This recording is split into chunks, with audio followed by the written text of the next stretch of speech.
we are discussing their budget. I don't know how they will be wanting to operate. So I hope we come in so that the Minister of Finance doesn't carry the burden alone.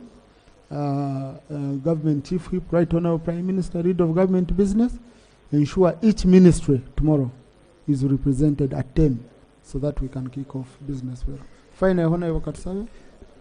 Thank you, Mr. Speaker. I raise on the value system of I am my sister's keeper, I am my brother's keeper. Mr. Speaker, sir, for those that probably don't know the history of the people that live in Kasese as a community, our great fathers migrated, born and migrated and came to Uganda. So naturally, we are, by extension and by tradition, Congolese, because that's where our great parents came from. Now, under the value system, I am my sister's keeper and I am my brother's keeper. Now that we have an insecurity condition, Mr. Speaker, sir, and you have wisely guided, can I request to you, Mr. Speaker, that the fact that it consists of borders, DRC, our intelligence, offensive, defensive, and military capabilities should be scaled up.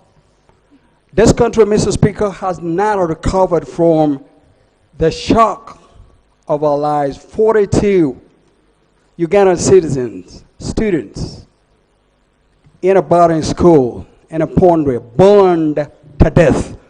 Mr. Speaker, sir, I ask that our intelligence, strategic, offensive, and defensive and sustainability capabilities within the military be scaled up along the border, including Bundabujo, Mr. Speaker, so that our citizens are catered for in terms of security and safety. Thank you, Mr. Speaker. Thank you. That's for noting, for government to note and take seriously from the MP of the affected area. Honorable Chinshaba Patience. Thank you, Right Honorable Speaker, for giving me this opportunity. I rise on the matter of urgent public importance as of our rule of procedure of 54. Right Honorable Speaker, yesterday early in the morning, a motor accident occurred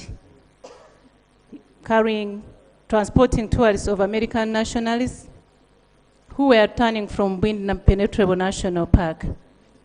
This accident occurred at Kakuriju Munyaga Bridge, 13 kilometers from Bwindi Impenetrable National Park, leaving 1 tourist dead and 2 fatally wounded, including their driver. Right Honorable Speaker, on the same stretch where the incident occurred, 6 kilometers, there is Ishasha Bridge. Anytime this bridge will cave in. Right Honorable Speaker, this is not good for the Uganda. On the same stretch, all the roads is in bad state. The loss of our lives of tourists sends a bad signal to the international community, which negatively impacts this country. My prayer is, Right Honorable Speaker, this same road was earmarked by the President in his manifesto of 2021 to 2026, but the roadwork has not commenced. And you know very well that Kanungu is a tourist destination. We have 2 national parks, Queen Elizabeth National Park and Bwindi Impenetrable National Park. Right Honorable Speaker, I beg that this government and this parliament work hand in hand to make sure that our roads are worked on, so that this road, Kanyantorogo, Buhoma, Butogota, the road is expedited. Otherwise, we'll keep getting this kind of incidences. Thank you, Right Honorable Speaker. Thank you, Honorable Minister for Works.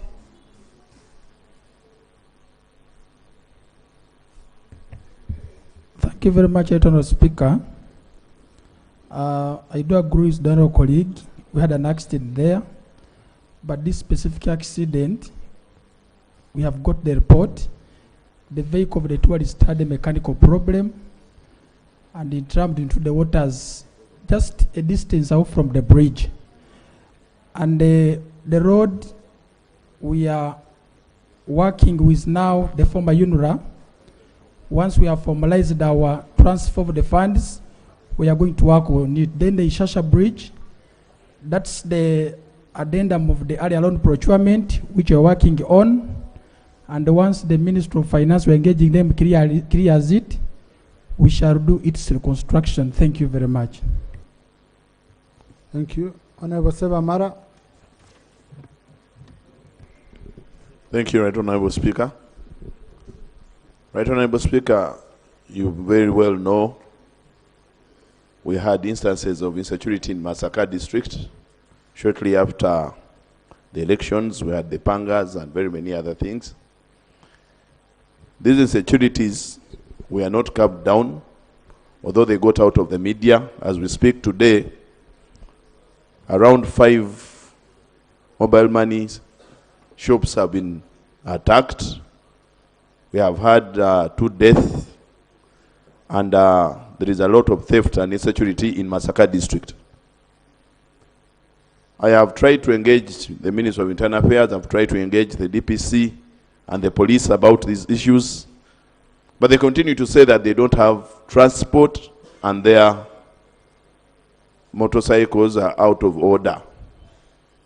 I'm now praying, Right Honorable Speaker, that a vehicle is given to Masaka district for the police. We have had fires, there is no fire brigade. We are just in a array. I only request that government can provide transportation for the police of Masaka district. Thank you. Thank you. Right Honorable.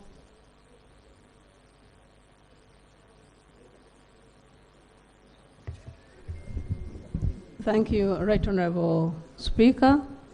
We are going to direct the Minister of Works.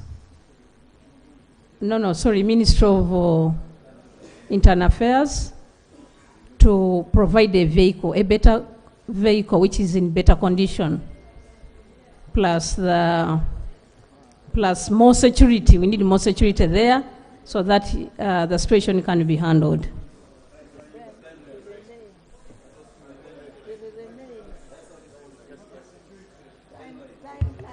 I'm going to engage him as soon as possible after this meeting. Thank you, and please be in touch with Honorable Sebamara. Honorable Susan Mugabi. Thank you very much, Right Honorable Speaker, for giving me this opportunity to speak as the Shadow Minister for Fisheries. Right Honorable Speaker, yesterday a boat capsized with about 15 people on Lake Victoria in waters between Buvuma and Mayuge. Right Honorable Speaker, 15 of these people on board who had been arrested by the UPDF Fisheries Protection Unit who were attached to Namugongo Barracks in Jinja District. Right Honorable Speaker, the suspects were handcuffed with ropes in the boat. They had no life jackets. The boat was overloaded, and definitely all the 10 suspects died. The FPU officials survived because they had the life jackets and they managed to swim to their own destinations to save their lives. Right Honorable Speaker, this is what we've been always talking about. And on so many occasions, as the Shadow Minister, I've been here emphasizing that we should table the fisheries and aquaculture regulations for the law to fully operationalize. The UPDF on the lake, they don't have sympathy for our people. And we said, if this law operates, the Marine Police, as we said it in the law, plus officials from the fisheries sector, if they were the ones on the lake, we never know such accidents would have been avoided because these are well-trained people. Right Honorable Speaker, it is really disheartening that someone can lose a life when she or he cannot be able to save himself. It is really, this is very illegal. How do you arrest someone, handcuff someone with a rope, put someone in a boat that is overloaded, no life jacket? Right, Honorable Speaker. My God. My prayers, Right, Honorable Speaker. These people should be compensated, their families, but even really compensating, it is really not enough. The officials attached to UPD Fisheries Protection Unit should be arrested, charged for negligence of people's lives. Lastly, we should table the fisheries and aquaculture regulations for the law to fully operationalize. The UPDF are not supposed to be on the lake. Right, Honorable Speaker, it is really disheartening. Thank you very much, Honorable Speaker. I submit. Thank you. Honorable colleagues, my condolences. It's really, really sad. The Honorable Migade had come to me on the same, and he said he wanted to add on something. Thank you very much, Right Honorable. Like my colleague has stated, these are not first-time occurrences. They have happened a number of times. One time we actually saw marine police officers also capsizing, and they didn't know how to swim. And they are marine officers. And part of the training they are supposed to undergo is actually how to save lives. But Honorable Speaker, I think we also have to agree, and the police have to devise means, that the same shouldn't be the same way you handle suspects on the mainland, where you run after people, and you know there is chance that you can park the vehicle and run to the bush. But on the lake, when you run after a suspect, there is nowhere to hide. So in case one wants to run away from this, the only option is actually to capsize. And these incidences have been happening. But we have also, as police, really, because practice should be that when you are marchers on the mainland, you take a suspect handcuffed. But on the lake, it shouldn't even be heard of. And so, Honorable Speaker, we need the serious action on the officers, and this action should be communicated to this House, because previously they have reported we have taken action, and we find the same people transferred from police posts where they are known to where they are known. So this time we need serious action in this House. And lastly, Right Honorable Speaker, it should now be common practice that as these people arrest officers, they should only arrest suspects in line with the life jackets they have in their boat. If they have 10 life jackets, at no one time should they arrest more than 10 suspects. Because this is why for them they survived, they were putting on life jackets. So, and this practice of collecting suspects from one island to another, and the suspects spend the whole day on the lake. And then the boat becomes a passenger boat. It has 70, 50. So this practice should actually stop. Thank you. Now, Honourable Minister for Fisheries, how can your officers arrest people, put them in a boat? For them, they put on life jackets.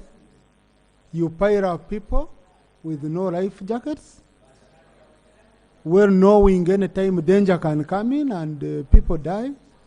Really, Honourable Minister. Thank you, Right Honourable Speaker. Right Honourable Speaker, it's very unfortunate to hear such incident took place. I want to pledge to investigate and follow it up with together with the Minister of Defense. We are going to investigate and come back to report. Otherwise, very unfortunate, and it should not be like that. Thank you. Thank you. No, Honourable colleagues, issues of investigations, you can't just rush it that way. But Honourable Minister, we had agreed that in a month's time we have regulations. Where are the regulations?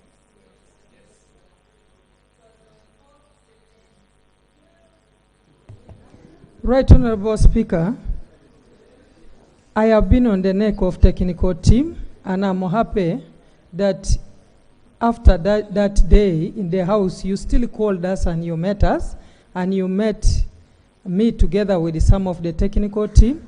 I have kept on pressing them, and they say the legal team is finalizing with it.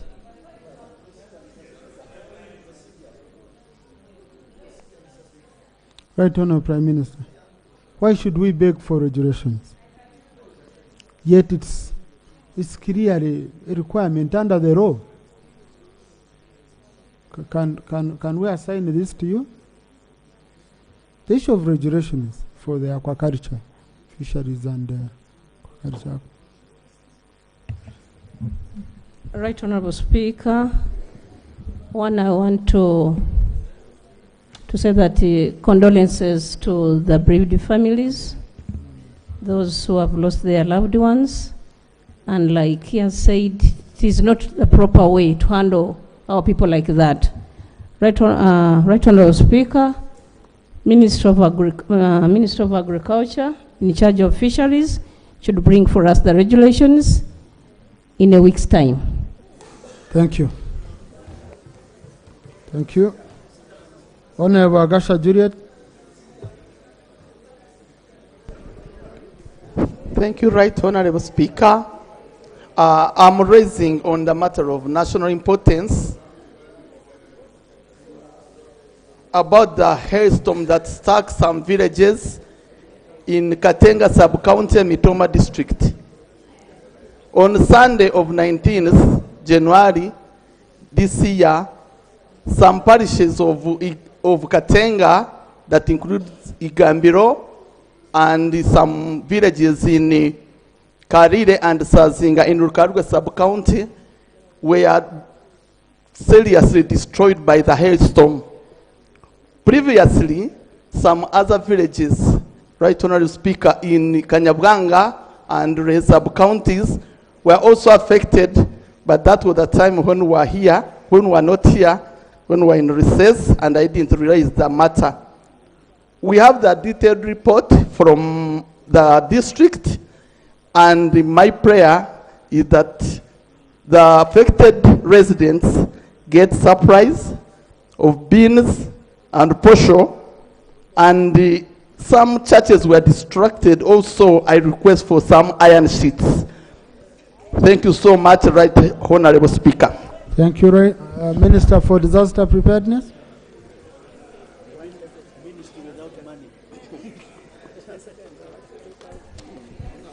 Right Honourable Speaker, I have taken note of the matter raised. I request the Honourable Member, Honourable Juliet, to provide my office with a report so that I am able to provide. I will provide both the iron sheet and the food because we have it in the stores. Thank you. Honourable Minister, the Kao Mitoma district has already transmitted it into your office. Kindly now follow up from there. Honourable Anton Akol.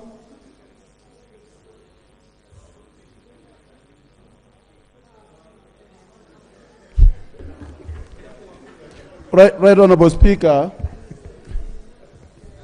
Right Honourable Speaker, I call for your protection. You don't need one. Your size protects you, Honourable.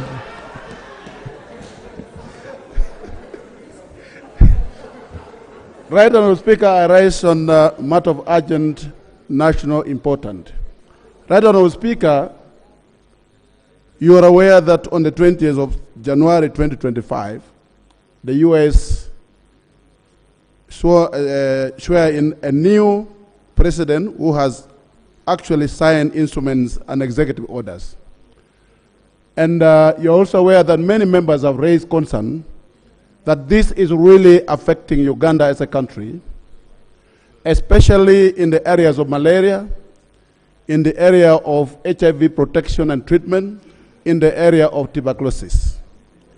And Right Honourable Speaker, a large number of Ugandans are on ARV, and leave alone that malaria is #1 killer in the country.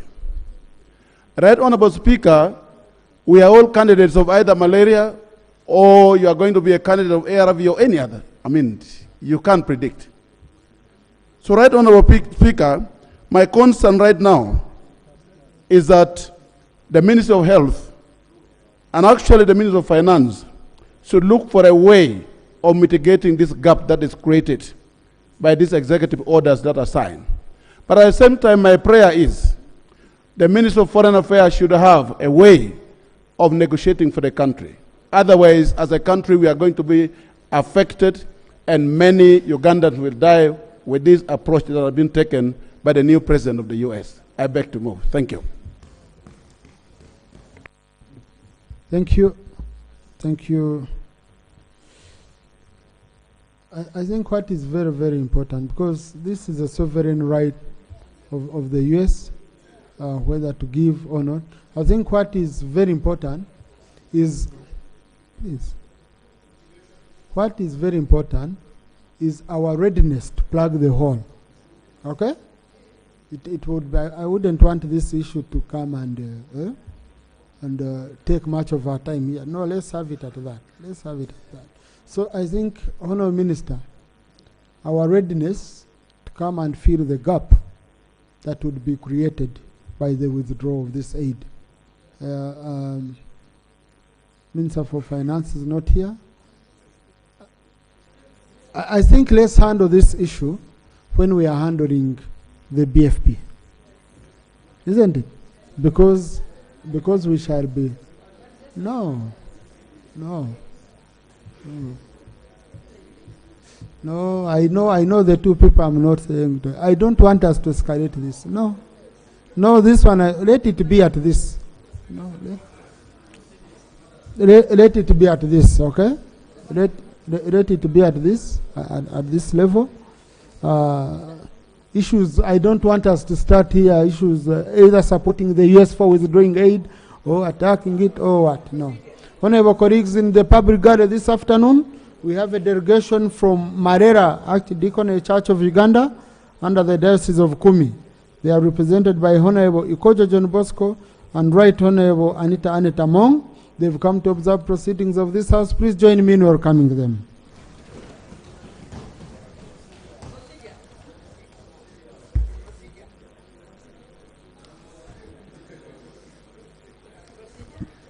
Next item. Item 3 on the order paper, statement by Minister on the ongoing voter verification exercise. Honorable Attorney General.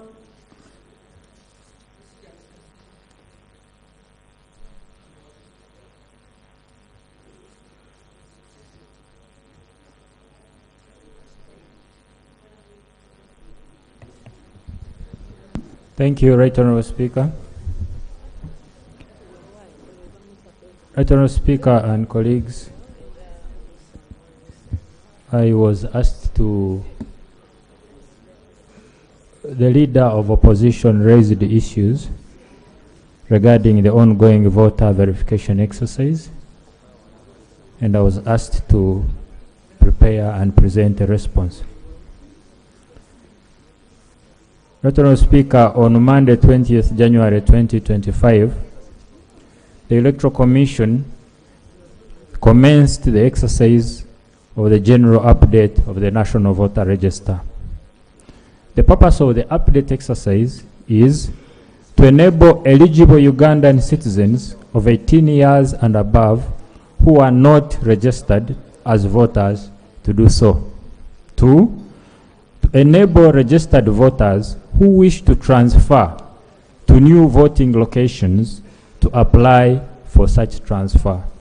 3, to enable registered voters to check and confirm that their particulars are correct and appear on the voters register at the voting location that they indicated during registration. 4, to enable students who were registered by the National Identification and Registration Authority, NIRA, and have since attained the age of 18 years to present their particulars, that is, the National Identification Number, NIN number, for updating and assignment of a polling station within their parish of residence of origin. Right Honourable Speaker and colleagues, I wish to report that the general update exercise commenced in all districts and cities across the country. We, however, note that the first day always has peculiar and challenging dynamics which vary from place to place. I wish to report that day one was largely used to rally stakeholders on location and the program of the exercise and the location of kits within the parish and the sub-county. As we speak today, Right Honourable Speaker and colleagues, the activity is ongoing and progressing well. We are confident that the objectives of the exercise, as mentioned above, will be achieved within the time frame set. On the public awareness exercise, Right Honourable Speaker and colleagues, concerning public awareness about the exercise, the Commission issued the press release on 10th January 2025 and published it in leading dailies, including vernacular publications, newspapers, brochures, and posters. This communication started with informing and notifying the country of the adjustments of the commencement date. The messaging has been amplified by leaders, including His Excellency, the President, who issued a public statement urging Ugandans to participate in the exercise. Other leaders, including religious leaders, have been giving similar calls. Radio talk shows on the exercise are ongoing. The Commission organized stakeholder workshops at the regional level in all 12 electoral regions of Uganda to mobilize key stakeholders and provide critical information to the leaders, including political parties, the media, and civil society. Information, educational, and communication materials on the exercise have been produced and distributed, and this is still ongoing. The Commission is further using digital platforms to engage stakeholders. Right Honourable Speakers and Honourable Members of Parliament, on the ground, the Electoral Commission recruited, trained, and deployed supervisors at parish and sub-county level, who also have the function of voter education, mobilization, and awareness creation. We have facilitated them with megaphones to mobilize up to the lowest level, informing the masses about the exercise. This includes information about the location of the update stations. The Commission is also using community radios or Chizindaro to publicize the exercise.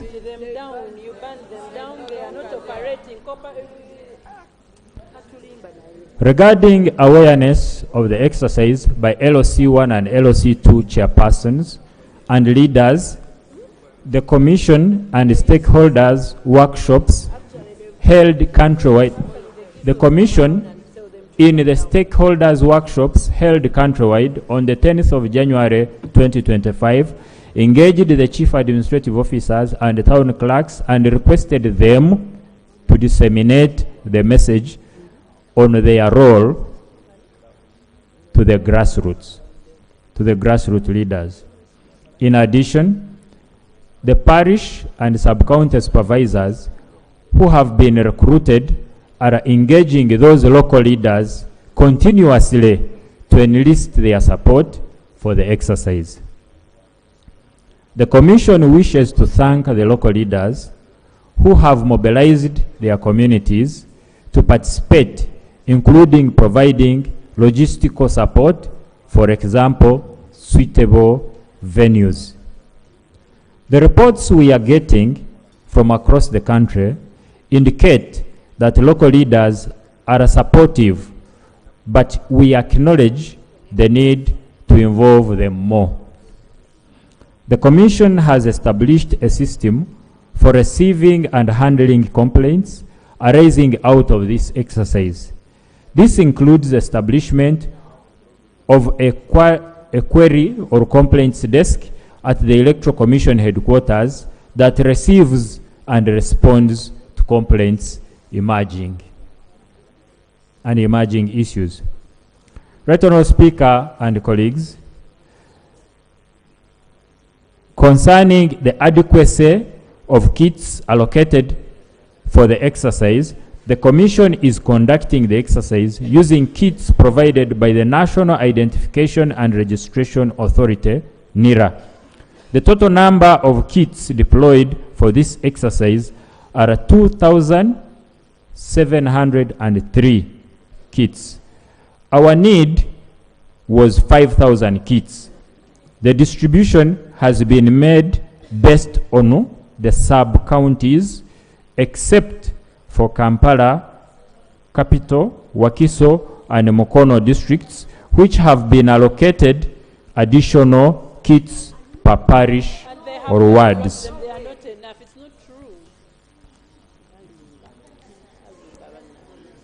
Our update officials and supervisors are providing a schedule on the rotation.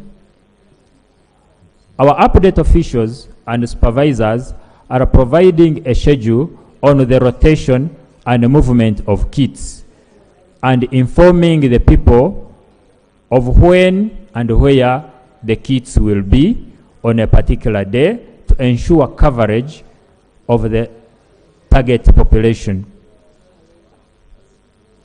The update teams are supported by technical teams or troubleshooters that respond to machine issues as and when they arise. Right Honourable Speaker, it is true that some technical problems, faulty machines, have been reported in some stations. The equipment being used was first procured for the 2014-2015 mass enrollment registration exercise under the National Security Information System NSIS project, the predecessor to NIRA. This explains the reported cases of breakdowns. Our teams have been on standby to respond to any reported malfunctions. Right Honourable Speaker, on the issue of the requirement for a recommendation from the Gombolora Internal Security Officer, GISO, and the District Internal Security Officer, DISO, we wish to guide that this applies to first-time applicants and is based on the need for verified citizenship. Please note that only verified citizens qualify to be on the voters register, and the agency responsible for ascertaining citizenship is NIRA. The Electoral Commission engaged the leadership of Uganda Police and the sister security agencies to facilitate the new applicants with such letters to complete their applications. Right Honourable Speaker, in conclusion, the Electoral Commission is cognizant of the challenges that have been identified in these first days of the exercise, but we are confident that with the mechanisms put in place to address them, and with the heightened awareness created by our teams that are based at the parish level, who are mobilizing the communities on the operational plans regarding venues and time and requirements for completing the exercise, The time allocated will enable Ugandans to register and update their particulars. The Commission appeals to all stakeholders, including the honorable members of Parliament, to support the mobilization and call on their constituents to participate in the exercise. The registration centers in the parishes are working daily during this update exercise from 8 a.m. to 6 p.m., including weekends. I beg to submit. Thank you, Honorable Minister. Thank you. Dr. Boka. Yeah, thank you, Mr. Speaker. I want to thank the Attorney General for the report. On the 21st, that's the first day of the beginning of the National Voters Register, I went to my parish, Odonga Parish. I was told the team was not in my parish. They were seated at the sub-county headquarters, and all of them. My observation number one was that it's one old machine that was being used, with all the parish electoral officers seated waiting for the same machine. Number two was that there was no register that was delivered to the polling station for me to verify my name in. Number three is that as a district in this country without electricity, it was relying on a battery. And the battery was running out every 2 hours and required to be charged. The feedback from the community is that, one, we needed more machines. Two, this exercise needed to really be in the parish as planned. And three, sufficient power be provided for those districts without power. I submit. Thank you. Thank you. Honorable Talingaya, Honorable Rebiambo. Thank you, Right Honorable Speaker, for the opportunity. I want to thank the Honorable Minister for the submission about this voter registration exercise. Electronic equipment is assigned years in which to serve. And I have heard him talk about those procured in 2014. So surely, these must have become obsolete by this time. And therefore, we don't expect good results from these machines. Two, what happens between collaboration between the ministries? We've just finished a national census. What happens to that equipment that was being used by UBOS? Why can't it be deployed for this purpose? Thirdly, what about the students who have already gone back to school? How will they update?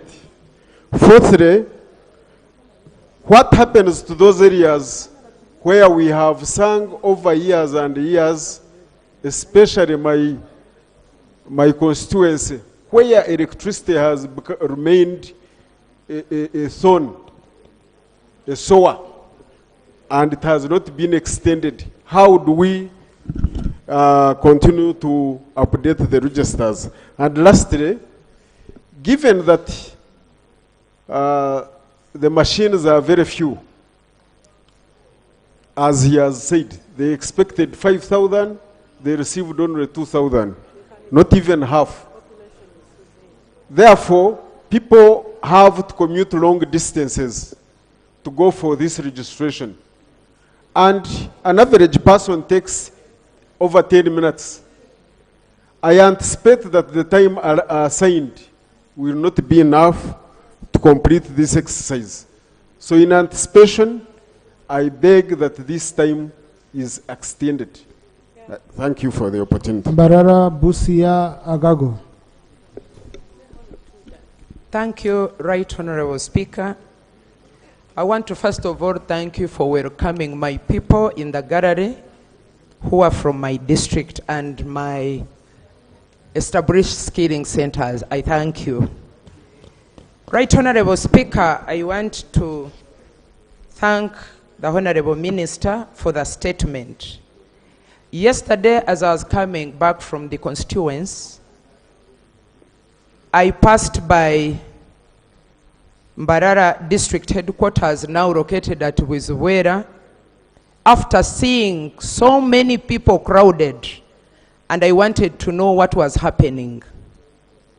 I witnessed it myself, that very many people were gathered there and not being worked on, and not because the people who are working on them did not want, but the process is very, very slow. I entered and asked the girl that was working on the machine, and she told me they can only work on only 50 people per day. Very many people were already gathered outside, and majority of them were youths already shouting. We tried to gather them, and I tried to speak to them. And we agreed that every day, since they already know that they are working on only 50 to 60 people, they should only register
many stations lack electricity, so people bounced and referred to far places.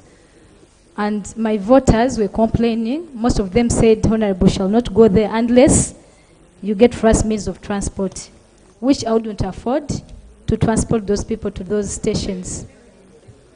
Secondly, our concern was registers. Some areas, when I went there to find out, registers were not there on those areas. Sorry, stations. Also, I failed to check my name up to now. And I left home when I've not checked my name. I'm not a Kenyan, right, Honorable? So that's the second issue. I think those are the concerns I got from my area. Thank you. Agago. Thank you, Mr. Speaker. Mr. Speaker, whereas I concur with many other issues that have been raised by our colleagues, I want to address my mind on one very important issue regarding which I experienced in the last elections and the other one, where voters move from one polling station to another polling station looking for their names so that they can do the voting. And it is because of lack of preparation. And the way I'm seeing this exercise is being done that tell us the similar occurrence is going to take place. In my constituencies, where they are also sharing those kits, it is alarming because our sub-counties are just a very huge one, even the parishes. For example, like Kuyue sub-county, where I comes from. In Kuyue sub-county, we are sharing the kit with Kalon Town Council. And yet, Kuyue sub-county, we have more than 6 parishes, which those parishes are even bigger than some of the parishes, some sub-counties. So, this is a clear sign that even the time given is not going to be enough. Number 2, I wonder why NERA, each time our pupils and students, when they reach a certain age of their age, they are being registered for ID. Registration always takes place. And it is the same NERA that have the ability and the official work that you are giving them to contain this register. Now, why don't we have an automatic update? Automatic update. You have reached 17, you have already got the ID, you have reached 17, now somebody is 18, and again you still need somebody to go and take the pictures. If those register, those names can be brought forward and they just go and check, it saves us a lot of money and time. I have gone to check on my names, they are not there. Because the register's book also is not there. And you know what happened to Honorable Minister Norbert Mao some time back. You are here, your name you don't check because the register book is not there, you find it's not there during time of voting. And you'll see how you're going to miss even coming to contest again. So, finally, this is a time where we can make correction where necessary.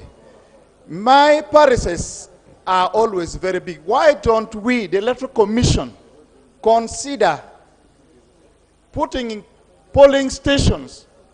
Because in other places you find in a parish, there's one polling station. And yet the distance people move so that they can go to do voting is more than even 5 kilometers for somebody to access the polling stations. Can we, in this process, as they are working out, they map out the parish, which that parish, if it is too big, they said we talk of a minimum of at least 2 kilometers, a minimum 2 kilometers for somebody to access a polling station. Now that we are doing this kind of mop-up and helping. I thank you, Mr. Speaker. Thank you, Honorable Naluyima, Honorable Rusakero, Honorable Nyeko. Thank you so much, Right Honorable Speaker. Right Honorable Speaker, we are so grateful that this matter is being considered now, because right away from the word go, we raised this matter. And first of all, to react to the minister's statement, it's not true that Wakiso district has been considered at sub-count at parish level. No, not all. And a town council like Chengera with over 330 residents is having only 4 kits with 10 parishes. A sub-county like Kachiri is already having 1 kit, and this day it's still existing, only it's having 1 kit. So, Mr. Speaker, the problem is really big, and it is disturbing that we have the deadline still maintained, because in his statement, he has not committed that government will be extending that date. It will be extending it from 20th February, and then it will be extended from 20th February. No, he has not committed, and he has really elaborated that we have technical problems, we also have human issues. Where are we going to be as a country when many of our citizens really want to fulfill their constitutional mandate, but they are being failed? We also want Electoral Commission, through our minister here, to really inform us why are some people missing this day. They voted. I have councillors of Chira municipality. They voted and they were elected. They were in the register. They have tried out the system. It is not anywhere reflecting their polling station. What has happened? How did the Ugandans disappear from this register? And where is that commitment that they will be back and they will be able not only to stand as citizens, but they will be able to vote. I have enough information.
afford this, but there are also quite a number of Ugandans who can actually use this. So can we promote both?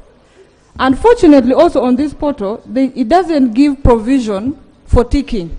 Because what I know is once I have verified, it has to be ticked on that register. So there's no provision for this. It still doesn't actually make, to ensure that my name actually remains.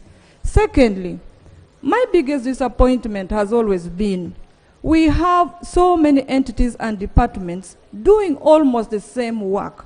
Why can't we have one system that works for all, really? You go to passport, they are asking you for the same information. You go to NIRA, they are asking you for the same information. Now EC is asking you for the same information. Why don't we just, as a government, come up with one system that will work for all of us and save a lot of time?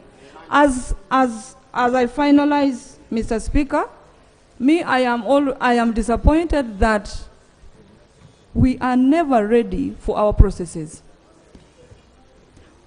We have a whole ministry that is in charge of planning for this country. We knew that there's going to be election after 5 years. Why can't we have the machines that are enough? Why can't we deploy people as opposed to making people suffer all the time? It's going to make this process very, very cumbersome, and people will fear to vote. Thank you so much, Mr. Speaker, for giving me this opportunity. Thank you, Honorable Nyekode.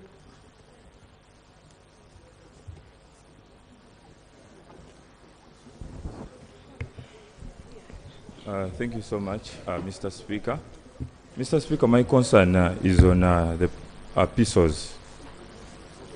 In areas where we have a very high population, like Kampala, a parish has around 20,000 residents. But then you will find that the PISOs are nowhere to be seen. PISOs who would be located at the station where the operation is being taken place, their phones are off, they are nowhere to be seen.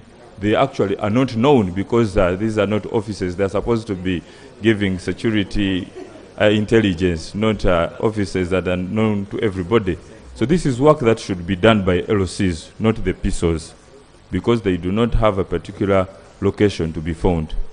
The other second concern, Right Honorable Speaker, is for Kampala, for the case of Kampala, with a very high population, where we have a parish that has 20,000 residents, just one parish equivalent to a sub-county, or even equivalent to some of your districts and constituencies. We cannot have one machine in operation. It is really unfair, and it cannot accommodate the number and the residents to be worked on. So this is something that you need to revise to see that at least in every 2-3 zones we have a machine in operation so that our people can get to vote. Thank you. Thank you. Honorable Numbers, Honorable Chivumbi.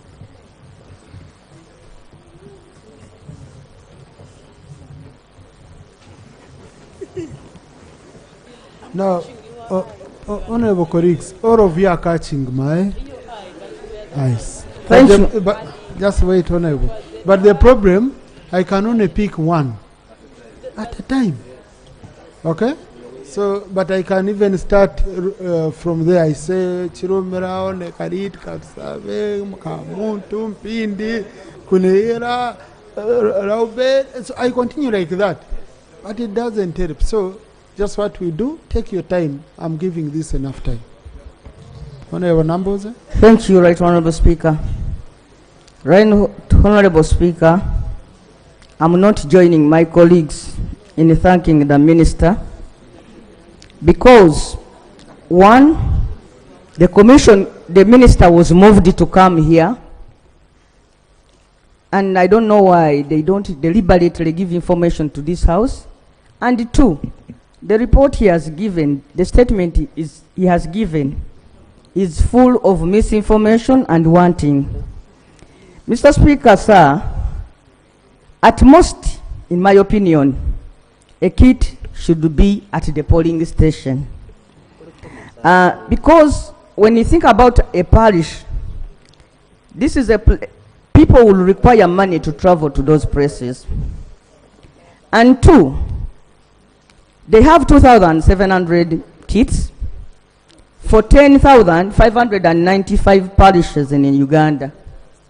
From those two figures, Mr. Speaker, you just realize that this is just a drop in the sea.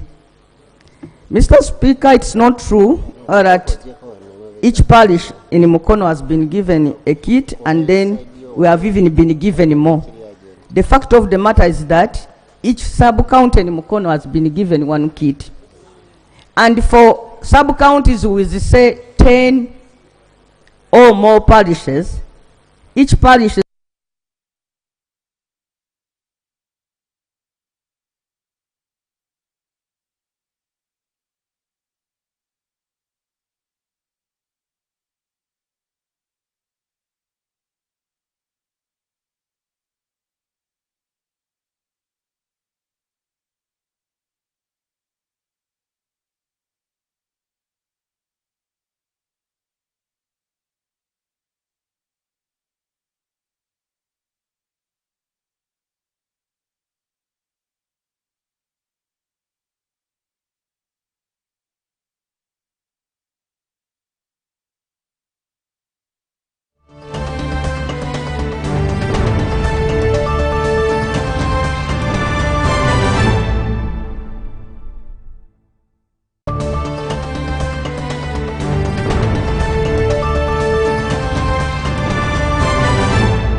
them, the census of 2024 does not exist because, as they have said, the results are not fully gazetted, Mr. Speaker. So we are in 2025 preparing for an election of 2026 using information of 2014, a decade ago. Mr. Speaker, can we continue from what colleagues from the other side have submitted, and so far from what has been coming from this side? It shows that the whole exercise is already messed up. Mr. Speaker, I would therefore suggest that this House takes control and gives guidance to the Electoral Commission, first of all, to stay the rolling out of programs until they are clearly prepared for these exercises. And we forget anything to do with the deadlines, because when you create a deadline and you don't have the material on the ground, you create a rush. People are rushing because there is a deadline. So we find people piling at polishes. The machines are not there. Where they are, they are for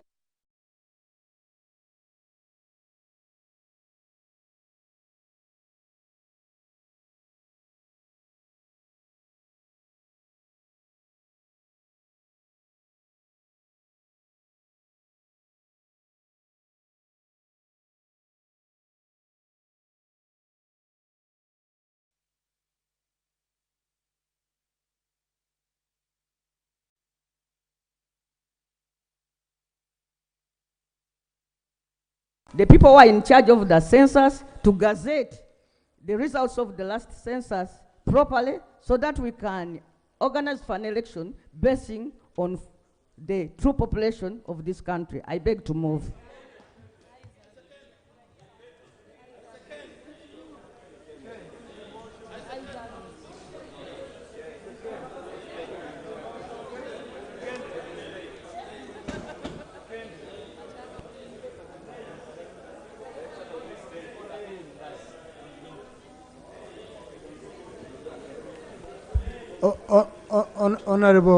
Honorable colleagues, motions without notice are provided for under Rule 59.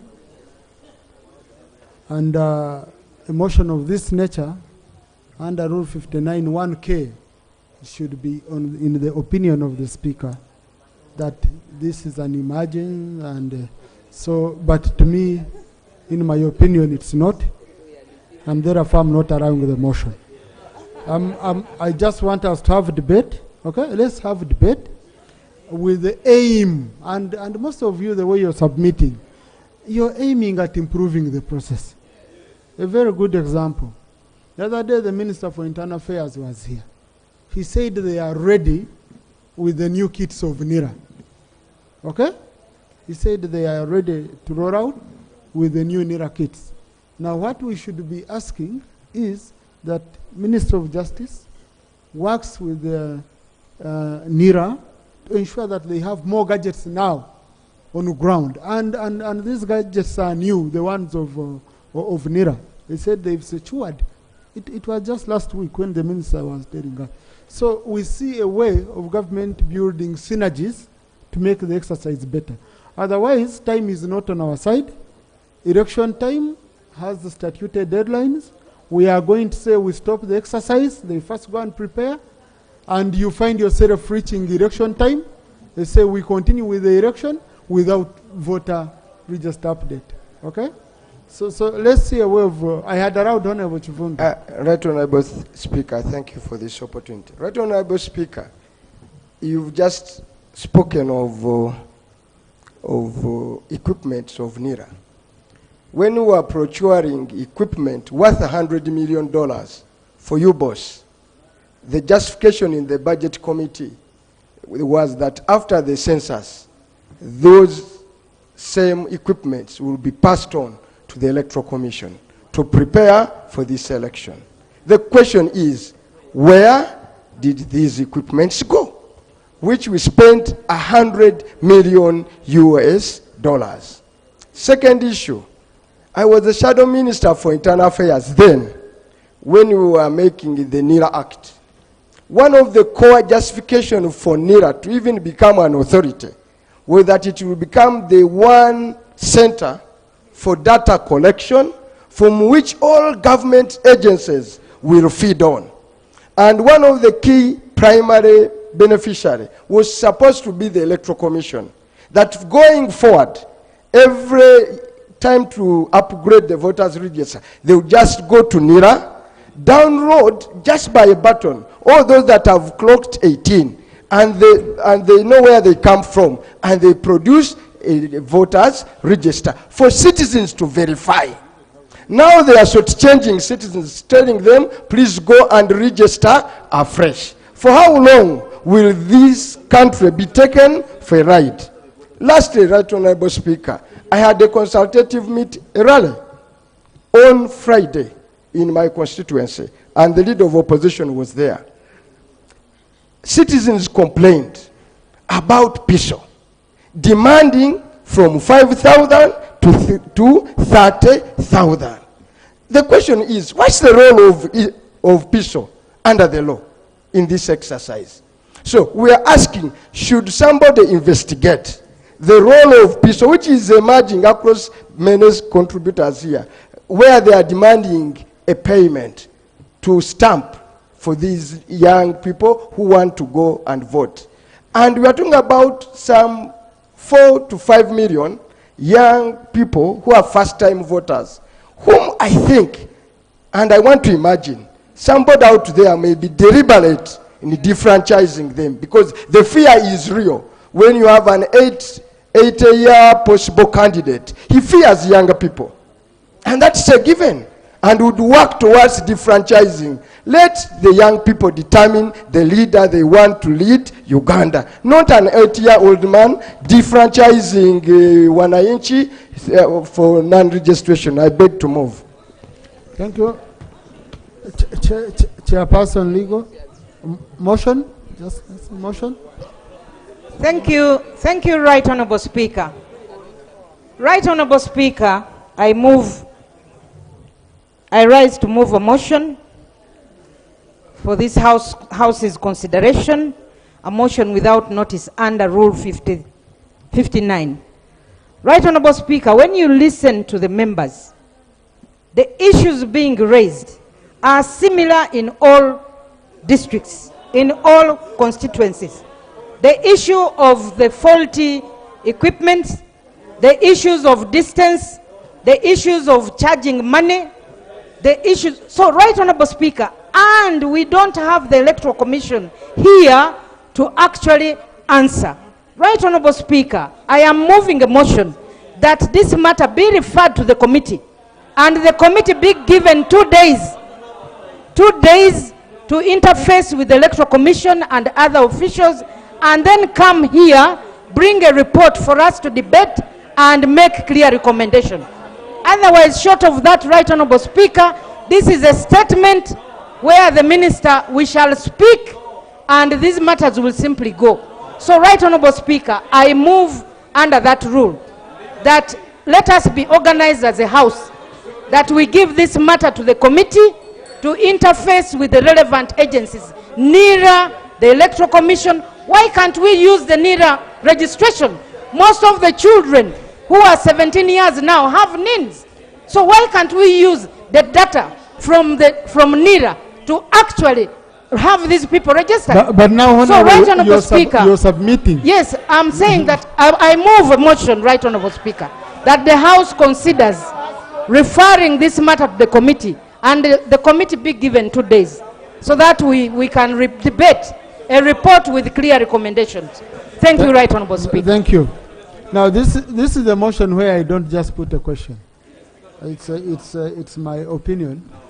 Yeah, but 2 things. Number one, you know, when we have such a statements, the honourable colleague who raised the question should be given an opportunity to speak first. But because it was a leader of opposition, I told him that we agreed that he waits because there are issues which might come, and as leader of opposition he needs to respond. So if I take up this motion now, I would have denied him an opportunity to comment on something he raised. That's number one. But number two, when such a controversial issues come, the speaker is supposed to guide at the end, because the statement does not have a provision for a resolution of parliament. So the speaker guides at the end. So it would be really unfair if I just pushed it to the committee without first listening to colleagues on these issues. Yeah, but I really appreciate Honourable Saropendi what he had read. So I had allowed the chair. Thank you. Committee on Legal Affairs, followed by Honourable Kro, then the Shadow Attorney General, Honourable Mujichi. Thank you, Mr. Speaker. Mr. Speaker, independents, I'm going to also have them. I have a procedure, Honourable Naomi. Yes, procedure, Honourable Naomi. Thank you so much, Mr. Speaker, for giving me this chance.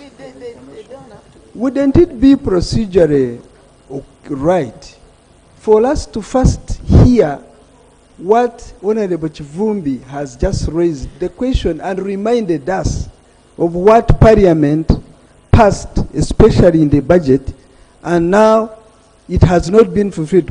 Wouldn't it be procedurally right for us first to listen to what happened to that before we even continue hearing from each other? What happened?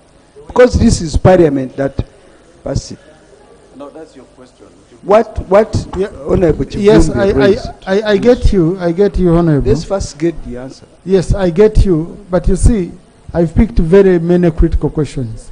Now, in the interest of time, I felt the minister should answer at once. Otherwise, an issue will come, we say this is critical, first answer. This is critical, first answer.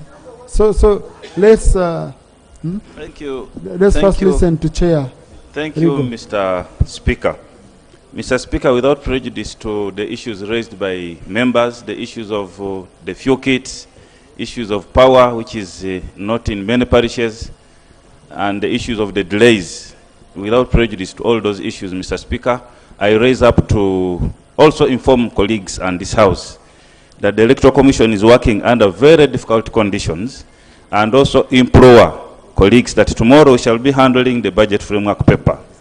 The Electoral Commission has not been funded for phase 2 and phase 3 of the 2026 general elections, of which this verification is in phase 2, but they have not been funded. They need 450 billion shillings to be able to handle phase 2 and phase 3. I rise up, Mr. Speaker, to implore this House that we must speak together as a voice of this House under Article 66. We have an obligation to ensure that the Electoral Commission is well funded and adequately to handle their mandate under the Constitution.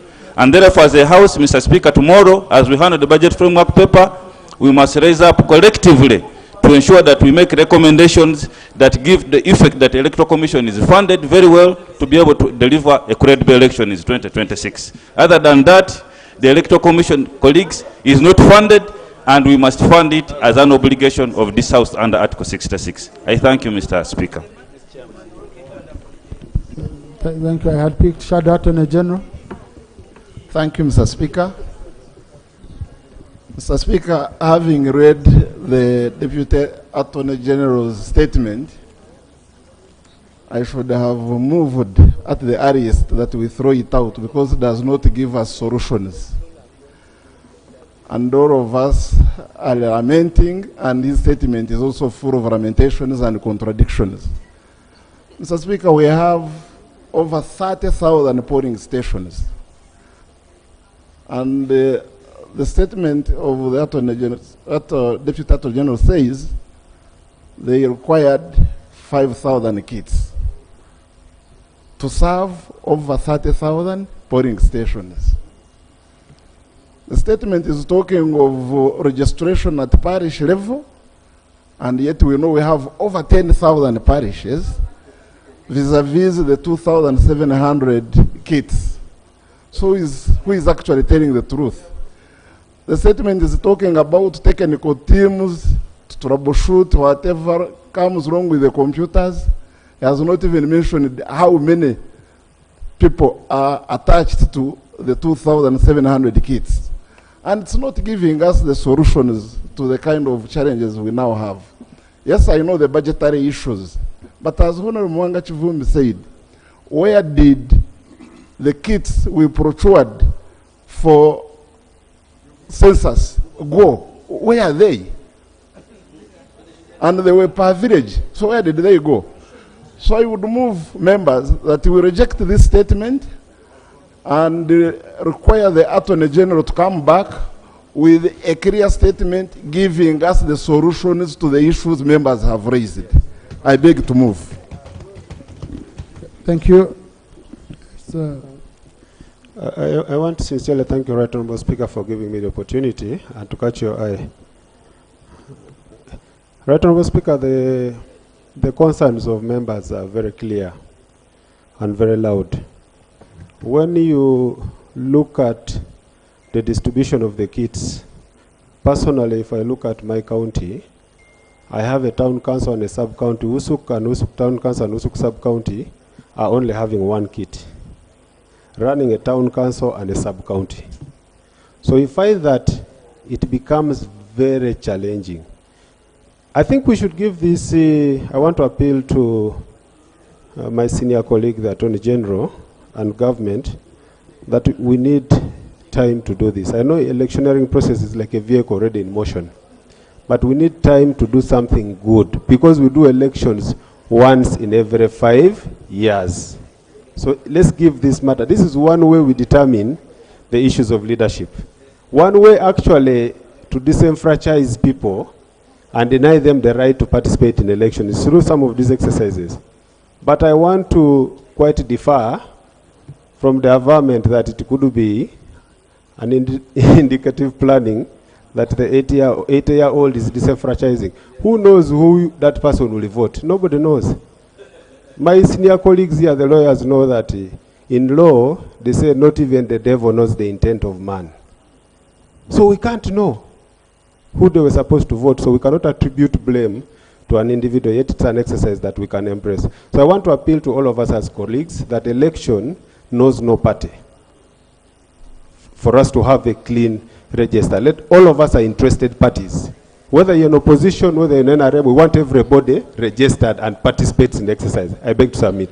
Then lastly, Right Honorable Speaker. No, you've already submitted. Honorable colleagues in the public gallery this afternoon, we have a delegation of councillors from Pabo Town Council, located in Clark North Constituency, Amuru District. They are represented by Honorable Akol Anthony and Honorable Lucy Akero. They've come to observe proceedings of this House. Please join me in welcoming them. Thank you. Thank you. Lop. Let me first hear from Lop. Yes. Yeah. Let me first hear from Lop.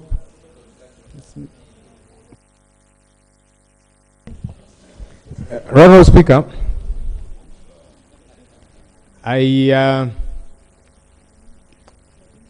perhaps if you'll allow me 1 minute before I respond to the statement, Right Honorable Speaker, to raise a matter of our rules, but also to seek your further guidance, because, you know, even as land friends, we keep guiding each other.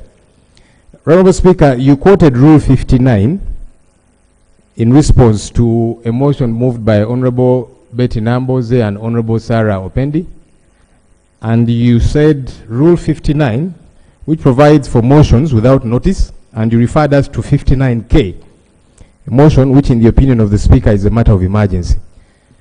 And you said that for any of these motions, it must be moved as long as, in your opinion, it carries the day.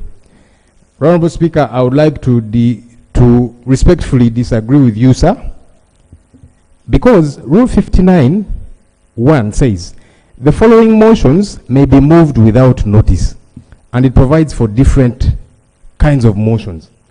K is only one of the motions that can be moved without notice. That is motion which, in the opinion of the Speaker, is a matter of emergency. So it's not true that any of these motions can only be moved as long as, in the opinion of the Speaker, it's a matter of emergency or carries the day. That's my interpretation, but like I said, I seek that you guide further on this issue, and then I proceed, sir. Yeah, thank you. Now, honorable colleagues, it depends on how you present your matter and how you qualify your matter. Okay? If you want us to adjourn debate, for example, under which Honorable Sarah Opendi was moving, it means I will adjourn debate, maybe to tomorrow, maybe to another day. It's me interpreting. I'm the custodian of rules. Yeah. So, okay? Now, if you are saying no, refer it to a committee. You are telling me to send a matter to a committee makes a report, a new report comes here, they present it, we debate the report and come up with a resolution, which is different from a statement that doesn't require a resolution. Okay? So that's how I interpreted it, Honorable Korik. Honorable Speaker, yes, I do see that further guidance of yours, but you see, according to our rules, when you proceed further 60 and so on, a motion, actually, the Speaker has limited space regarding a motion. For as long as the motion gets to be seconded, and it has carried majority members, the Speaker actually cannot stifle that motion. That's according to our rules, sir. So this motion, the motion of Honorable Sarah, Honorable Pendi, I would have proceeded under what rule? Rule 59, sir. It's 59 what? Procedure, Mr. We have 59. They can give further guidance. Mine was actually... Just Honorable Rob. We have 59.1, okay, which starts from A to O. We have 59.2. Now you are saying 59.1K is redundant. Okay? So now what I'm saying, I have interpreted Honorable Sarah's motion, a very good example. Okay? And my interpretation is simple. This is the statement provided for under Rule 52. On a statement, you don't make a resolution. Very clear? Honorable Sarah Pendi stands up, says, refer the statement to the committee. The committee, listen, 59C motion is motion for adjournment of debate. Adjournment, you have not concluded debate. You're just adjourning debate. So you are sending me to the committee. A committee will make a report. A report will come here. We adopt resolutions from the committee report. So, but anyway, that shouldn't derail us. Our chairman committee on rules is here. Maybe I have chairman committee on rules, let him guide.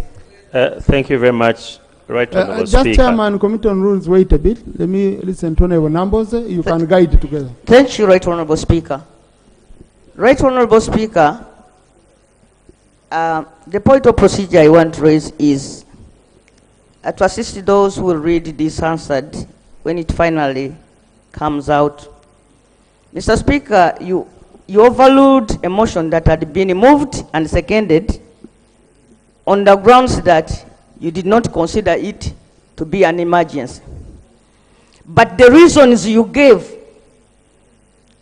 were indicating that in fact this is an emergency because you said we don't have time as a country, the elections are very important, they are the doorsteps, they are constitutional days, and you were pointing at emergencies, why this is really an emergency, and then you were ruling that we cannot move a motion basing on that, on 59K. So I just want to be guided. How will this be reconciled when people get to read the answered? The ruling of the speaker who is disallowing a motion seconded, consider giving reasons that it is not an emergency, him coming out to say, I'm doing this because this is really an emergency. Thank you. Number one, the motion was not seconded. Because for it to be seconded, I must first allow it. So I just want that one to be very clear. Shouting around that seconded is not going on record. When it is seconded, I call for the seconders and they go on the record of Parliament. That's number one. Number two, Honorable colleagues, we have just picked 3-4 colleagues. For you, after submitting, you want suffocated debate. You don't want others to debate. When others were standing up all over, because if I had taken it at that time, all these people wouldn't have spoken. They came, they want to speak, including Rope, who raised the matter. Okay? Including Rope, who raised the matter. He wouldn't have spoken at that time. Now, I would have been unfair to a member who raised the matter. Okay? You get it? So, then number 3, Honorable colleagues, number 3. Rule 59 has an elaborate number. There are motions which are not in my opinion. Motion by way of amendment to a question already proposed by the Speaker is not in my opinion. Motion for adjournment for purposes of discussing a definite matter of urgent public importance is not in my opinion. Motion for adjournment of debate. Motion for the suspension of any rule under procedure. All these are not In my opinion, I'm instructed. Okay? Okay? But then I must be very, very cautious and we strike a balance. But honorable colleagues, this is a non-partisan matter. I'm hearing both sides. Okay? I'm hearing both sides speaking the same language. We have a problem. So I would request really that we remain focused and we sort it. But I had allowed Chairman Committee on Rules to thank you very much, Right Honourable Speaker. And then we continue. First of all, emergency does not necessarily mean that it is not important. Or important does not necessarily mean emergency. A matter may be important, yet it is not an emergency issue. And this matter is quite important. And I'm sure we all acknowledge that. However, I think, Right Honourable Speaker, the Honourable Saropend did a disservice to this House. Other than bluntly saying I move under Rule 59, you would say I rule under Rule 59(1)(c), and if it is C, it is pure about to adjourn the debate to another date. All. And the same debate. But once you bring in other issues, then it ceases to be debate. Because the most important aspect of her motion was to refer the motion to the committee, not pure adjourning. The only rule which is relevant to this should have been only under Rule 59(1)(k), where the Speaker must determine that actually it is of emergency nature, and therefore it should proceed. I hope I get that. I get myself clear on that. And therefore it should proceed. But this is all different. So, in my view, since I don't see where the controversy is, do we need a thorough debate over this matter? Yes, we do. Yes, we do.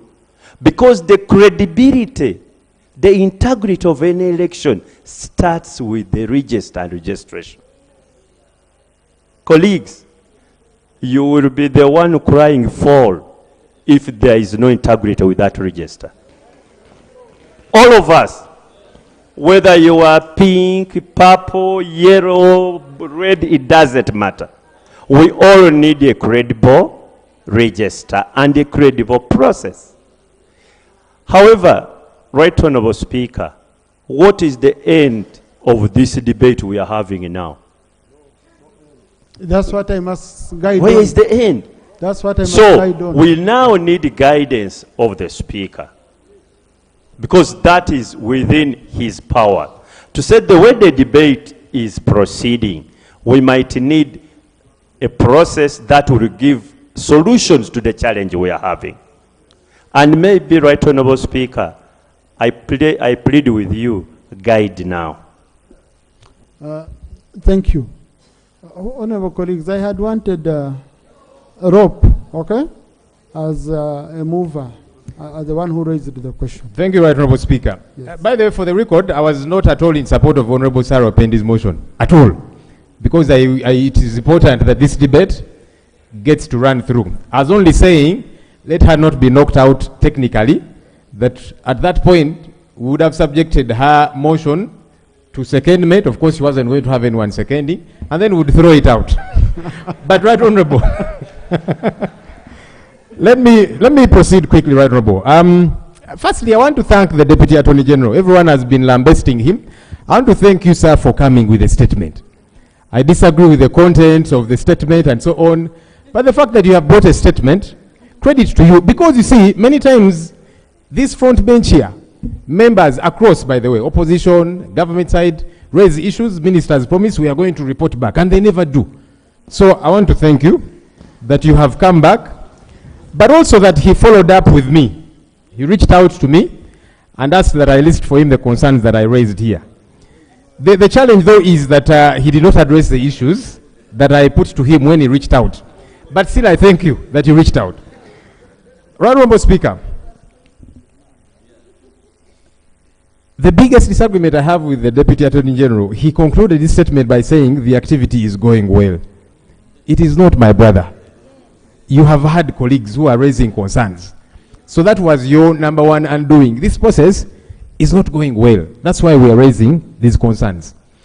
Inadequate awareness. Honourable Speaker, the Electoral Commission put out a call in October last year of expression of interest to conduct voter education for the 2025-2026 general elections. This was 14th October. And many stakeholders did apply, civil society organizations and so on, to support the voter education process. But the Electoral Commission has to date not accredited any of them. And yet the Electoral Commission is saying we're using our limited resources to do a few talk shows here and there and that kind of thing to create awareness. But you put out a call to be supported as the Electoral Commission. And here is the letter, signed by the Secretary to the Electoral Commission, 14th October. Why was this call put out? Because the Electoral Commission knows it does not have full capacity across the country to do voter education. And the election process is a process, like I'm saying. It's not just on election day. So I don't know why the Electoral Commission put out this call. Many stakeholders applied to do voter education, and it has not given them feedback. It has not accredited them. It's as if to say that the Electoral Commission is sufficient in and of itself, and yet it is not. Maybe they need to help us understand why. Honourable Speaker, LCs, GSOs, DSOs, previously one of my concerns was why are we having all of these? Maybe LC, yes, but now GSO, DSO, HISO, what role do they have in this? They are not known, by the way, by most people, and they also don't know most people, which is in contrast to an LC, because LCs, they know their people. Why are we bringing in all these people? And now they are bothering the population, asking them for money. 10,000 shillings, 20,000 shillings if you need a recommendation. And people cannot afford many of these, especially the young people. Somebody has just clocked 18, they're still in school, they're even looking for pocket money because they're going back to school. Now you, a DSO, a GSO, you are asking them to give you their pocket money so that you recommend them. It is not acceptable. Honourable Speaker, there's a lot of information asking. With your permission, I don't know, you will guide, sir.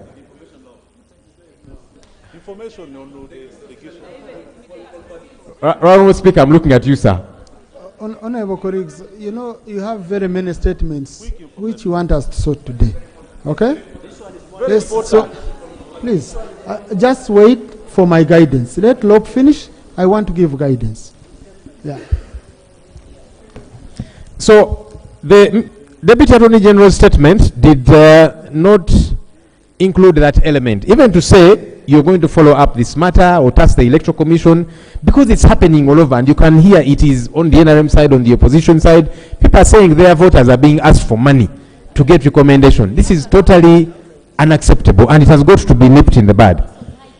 Honourable Speaker, the process has not commenced in many places, including here in Kampala, where the Electoral Commission is headquartered. So I'm now thinking about deep rural places. In Abim, I am thinking about Bupadengo, Moyo, deep in Kabale, and so on and so forth.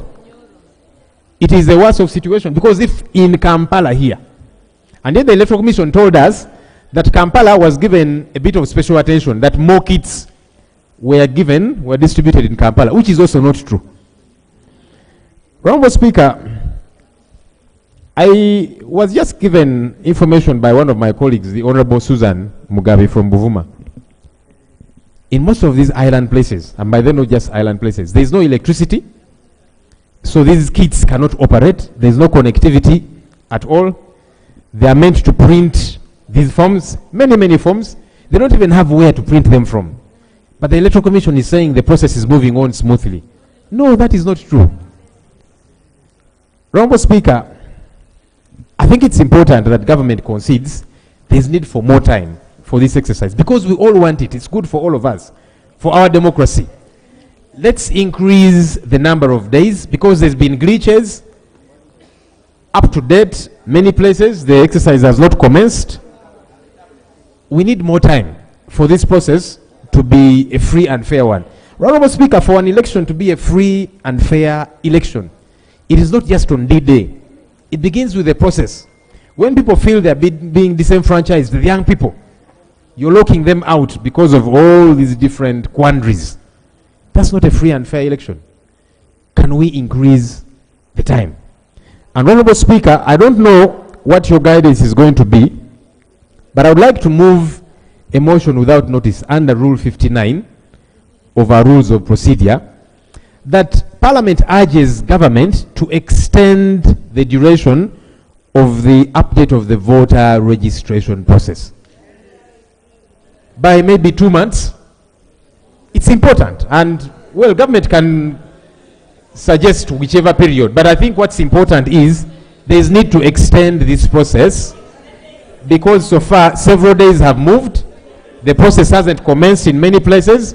So now on 10th February, the Electoral Commission is looking forward to announcing we have stopped the exercise. And yet the kits won't have reached some places. The exercise won't have been carried out. So I'm hoping that government will find it relevant to extend this process without even Parliament having to urge you, push you around. Find it important to extend this exercise and then sort out the sticky issues, because you can extend the time and then the sticky issues remain and the complaints remain apparent. Thank you, Right Honourable. Thank you, Rob. The same motion falls under 59(1)(k) and it doesn't qualify. It doesn't meet the threshold, according to me. Honourable colleagues, let's look at this. We've had issues, okay, which are going even beyond the Electoral Commission. We have questions from UBOS. You came, you told us we procure these expensive kits. They are going to be used. Where are they? Why aren't you deploying them? We have NIRA, okay, where you said you're starting this exercise, the kits are ready, and they are going to also be helping in voter registration. We are having very many issues here and there, which I believe the Attorney General here will not sit down and answer and comprehend fully. Now, the problem also with these statements, under which are provided for under Rule 52, I have only 1 hour maximum. Okay? Maximum. And this maximum 1 hour, we've already even exceeded it.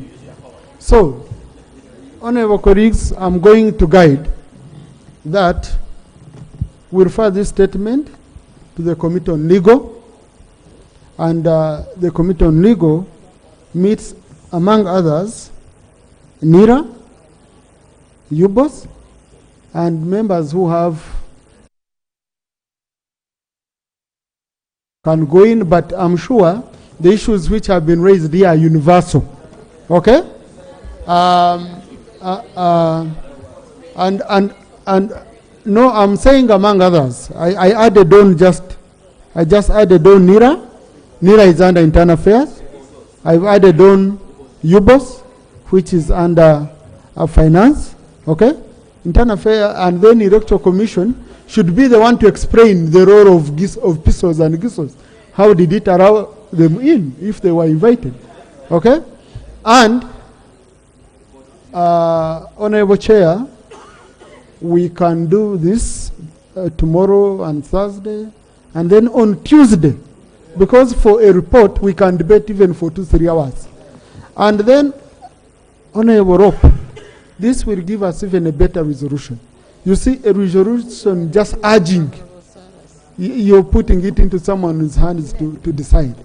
But through the committee report, we can have a recommendation that is very clear that you extend. Okay? Not urging, not begging, but we make it very clear that you extend if the committee finds it necessary and recommends. So, Chairman of the committee, you have up to Monday to provide us a report so that on Tuesday this matter can go on the order paper, and now we discuss it comprehensively. Okay? We discuss it. You've picked the views that are needed. Next item. Allow me to thank you, Mr. Speaker, for getting back to my point. Thank you very much. Item 4 on the other paper, laying of papers, report of the Parliament of Uganda delegation, the 4th ordinary session of the 6th Parliament of the Pan-African Parliament, 28th October to 11th November 2024 in Midrand, South Africa. Thank you. Honorable Katuntu.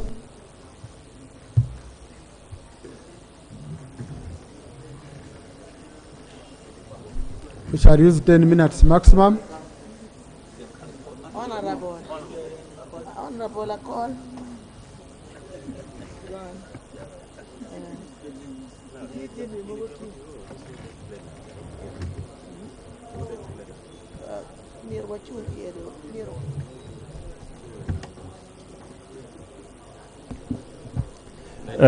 Thank you very much, Right Honourable Speaker. Right Honourable Speaker, pursuant to Rule 33(1), I beg to lay on table the following documents. The report of the Pan-African Parliament delegation to the 4th ordinary session of the 6th Parliament of PAP, resolutions and recommendation of the ordinary session of the 6th Parliament, strategic plan of the Pan-African Parliament, a model law on the right to nationality and eradication of statelessness in Africa, a model law on labor immigration in Africa, and the Pan-African Parliamentary Calendar of Activities 2025. Right Honourable Speaker, I beg to lay. I'll just give a small executive summary. And at the 4th ordinary session of the 6th Parliament of PAP, which was held in Midrand, South Africa, under the theme Educate an African Fit for the 21st Century, Building Resilient Education System for Increased Access to Inclusive, Lifelong, Quality and Relevant Learning in Africa. The official opening was graced by His Excellency Sejerenyenko, Chairman of the House of Representatives of the National Assembly of Belarus, who emphasized the importance of cultivating strategic partnership between Africa, his country, particularly focusing on education.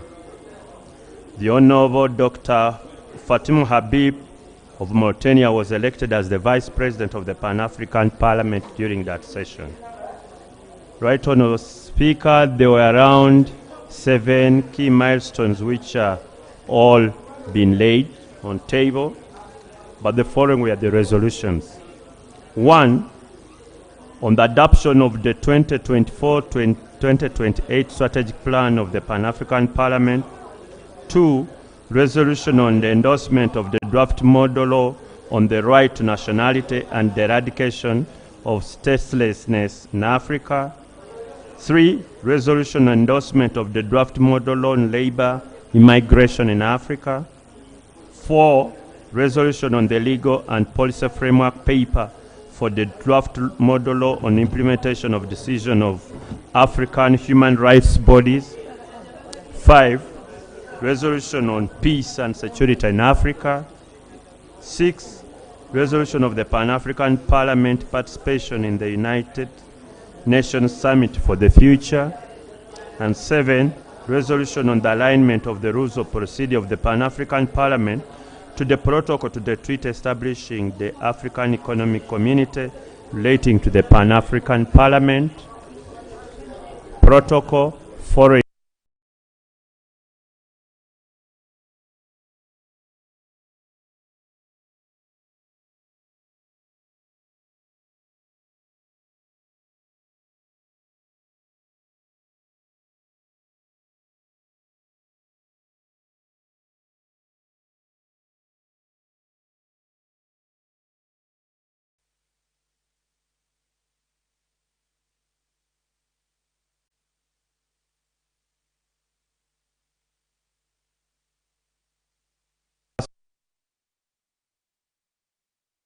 protection and social security.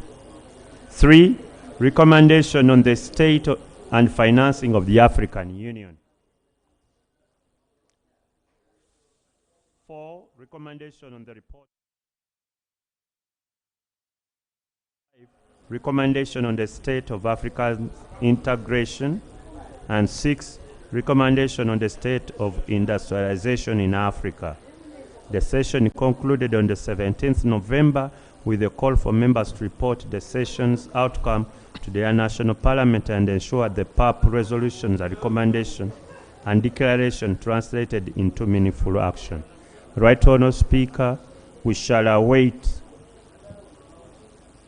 your appointment for which day to debate our report as provided for under Rule 33(3). I thank you, Honourable Speaker.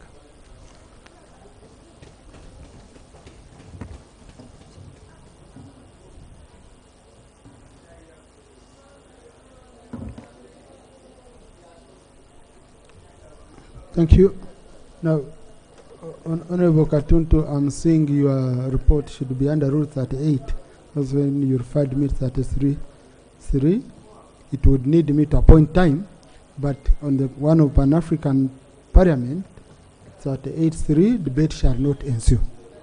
So meaning this report should be taken to the library for members to read and get information once they need it. But I really want to thank you very much for the job well done, and the report the feedback we have as a leadership is that our delegation is doing a fantastic job at Pan-African Parliament.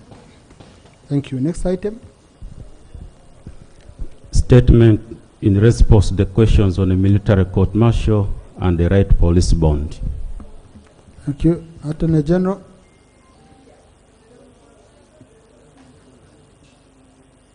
Yes, Honorable Osariro. Right, Speaker, I want to seek your guidance once again. The Honorable Katuntu, when he was making a presentation, his opening remarks were that this report is being made pursuant to Rule 33. And Rule 33 actually has a provision for debate. And Rule 33, Right Honourable Speaker, is talking about laying of reports of parliamentary delegations abroad. And Rule 38 that you seem to guide on seems to limit and emphasize laying of decisions of the African Union by the minister responsible for foreign affairs, and it relates to biannual reports. Sorry, should have been Rule 37. Yeah, good clarification. Okay, thank you, Right Honourable Speaker. Thank you. But also under Rule 37, debate shall not ensue. Yeah, so. Maybe, Right Honourable Speaker, what we needed to clarify for record purposes is the presentation of the report, the way I had the Honorable Katuntu Abdu Mulawa there was presenting under Rule 33. And that's why he ended by saying, because Rule 33 has a provision for debate. So just need to reconcile for record purposes. He because can sort that. We were ready to debate it. He can sort that. Right Honourable Speaker, it is true that under Rule 37, the Pan-African Parliamentary delegation report may be laid and debate shall not ensue. But in our opinion as a delegation, we thought it is really unfair to have our reports never debated by the House. So we wanted to hide under Rule 33 as a delegation to have this House an opportunity to debate our report. But at some point, I think we'll have to reconcile to see whether it is possible to have our reports debated. It's no use for Pan-African Parliamentary delegation to go and just get reports, lay them, and people go to the library. If they are presented here, I think they could be enriching to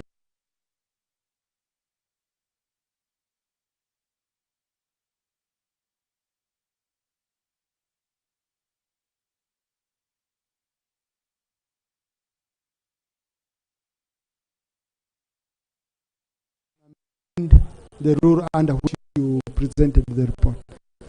The shortcut one, we found that it wasn't that right. So do you think you read your report under Rule 37? Let's report under Rule 37. As I said, you. we really wanted to bypass it, but let us report under Rule 37. The matter has been laid the table, and debate shall not ensue. Thank you, thank you. That's noted. Attorney General, you had already been called.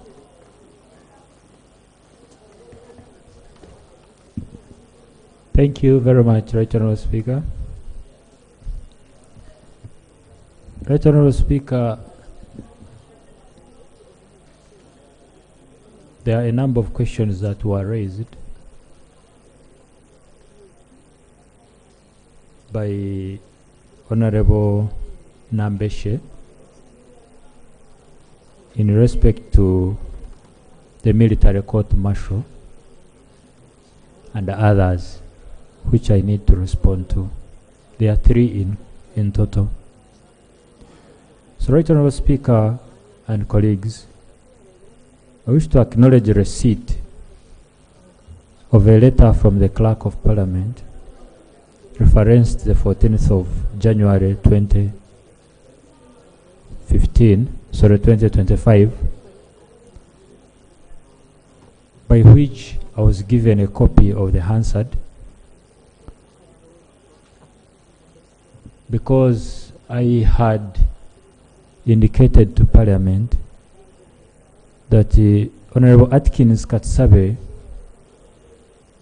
who sought to remind Parliament as a follow-up to these questions, had not clearly understood what he wanted. So Parliament did the needful and gave me a copy of the Hansard dated 9th January 2025. I do understand English, but it is his accent that was a bit troubling. It is easier for me to understand my colleague Asuma Niwasarewa. So there were 3 questions. One was the jurisdiction of the court martial over civilians, whether the court martial qualifies as a court of judicature, and the alleged unconstitutional threat to ban the right to bond. Question 1. The court martial's jurisdiction over civilians. The matter of the court martial's jurisdiction over civilians is pending determination before the Supreme Court in a case known as Attorney General versus Kabaziguruka, which is an appeal to the Supreme Court.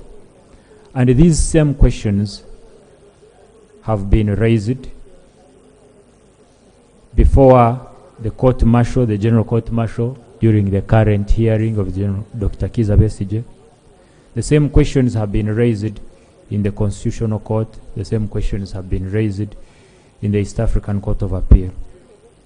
We've received a judgment notice from the Deputy Registrar of the Supreme Court informing us that the judgment in Supreme Court Constitutional Appeal number 2 of 2021, Attorney General versus Kabaziguruka Michael, Honorable, is scheduled to be delivered on the 31st of January 2025, which is Friday. The Supreme Court's decision in this matter will conclusively address this issue of the General Court Martial's jurisdiction over civilians. We recommend, therefore, that we respect the sub judice rule and avoid discussing a matter that is currently before court. The second question is whether the court martial is a court of judicature. The court martial is established under Article 129(1) D of the Constitution and Article 110 of the Constitution. Under Article 129, as amended, it states, the judicial power of Uganda shall be exercised by courts of judicature, which shall consist of A, the Supreme Court, B, Court of Appeal, C, the High Court, D, such subordinate courts as Parliament may by law establish, including Kadi courts for marriage, divorce, inheritance of properties, and guardianship, as may be prescribed by Parliament. Article 210 of the Constitution provides that Parliament shall make laws regulating the Uganda People's Defence Forces, and in particular providing for A, the organs and structures of the Uganda People's Defence Forces. This mandate implicitly includes the establishment of courts such as the General Court Martial. So by passing the UPDF Act, this Honorable Parliament established the General Court Martial as a court of judicature. Question 3. The alleged unconstitutional threat to ban the right to bond.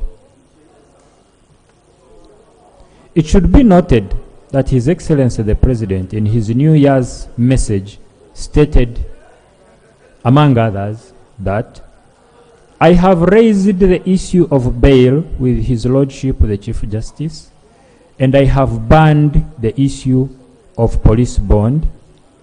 Any police personnel that gives police bond to a village thief when the case is ready for trial will be held accountable.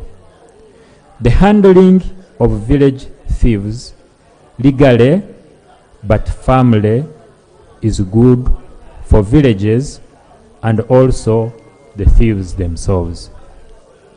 The implication of the above statement is not necessarily to ban police bond, but to emphasize to the police that once a case is ready for trial, then there is no need to give bond to the suspects. It should be noted that the President's statement strictly referred to cases ready for trial. And what this means is that the stage of investigations are complete and the case is ready for hearing, and such the suspect is already on remand. The President's statement was a clarion call to the justice, law and order sector to ensure that they use their discretion jealously in granting bond. In conclusion, the President's statement, as analyzed in its full context, is not a threat to the abolish the right to police bond, but rather a call for caution and greater accountability in its application. I beg to submit. Thank you, Attorney General. Honorable colleagues, out of our push for this statement, okay, the issue of Dr. Besigye's condition came up. And we said the committee should go and visit him in Ruzira. The committee report, whose deadline was today, is ready. Okay? So I would propose that we also receive the committee report and then we debate them at once since they are related. Next item. Motion for adoption of the report of the Committee on Human Rights on the visit to Lizira Maximum Prison to assess the prison conditions of Colonel Retired Dr. Kizza Besigye and Haj Obed Lutalo Kamulegeya. Thank you. Chair Committee on Human Rights, as it's coming. Let's get a point of order.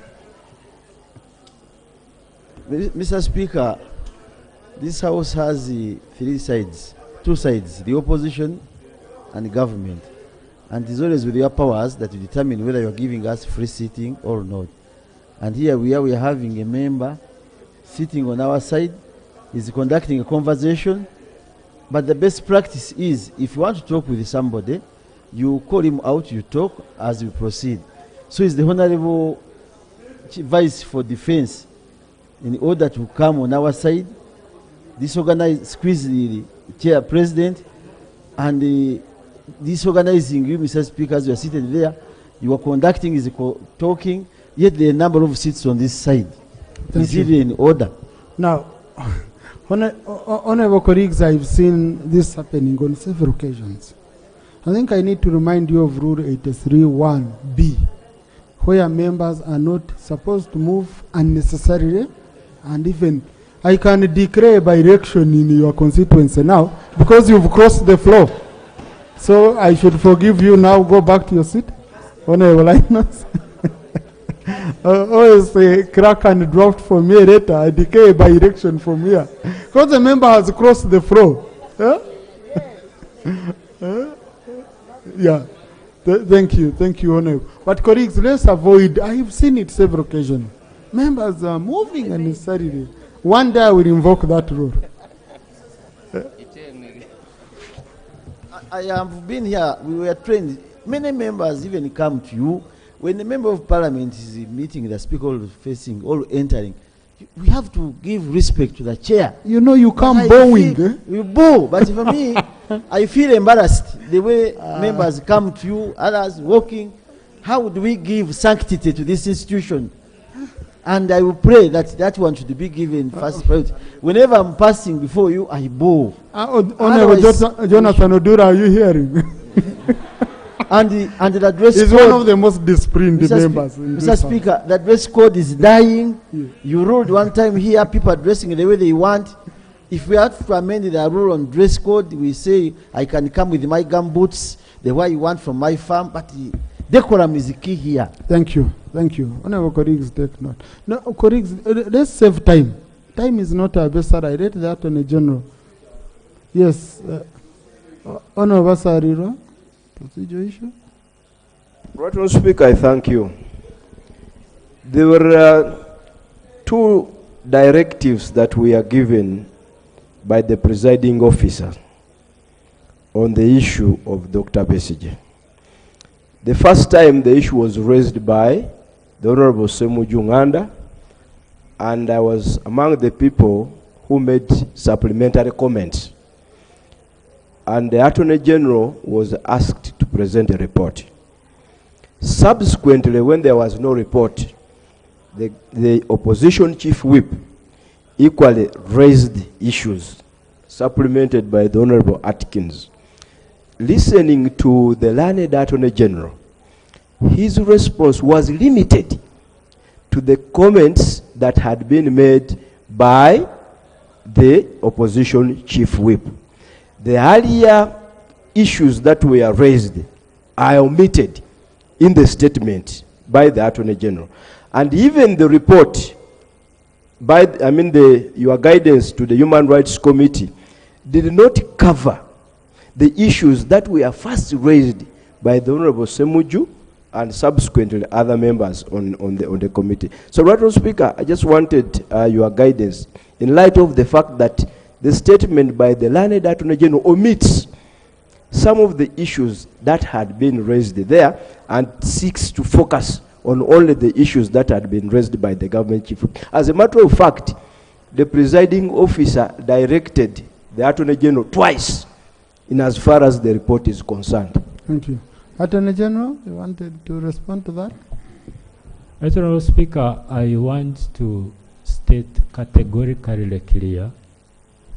My response is based on a copy of the Hansard, what is written on the Hansard, as it was given to me. There was nothing deliberate that I intended to leave out anything, okay? But if you feel that something else was left out, we can make reference to that particular Hansard. I will apply for it and make extra responses. So now, just let's make it easy.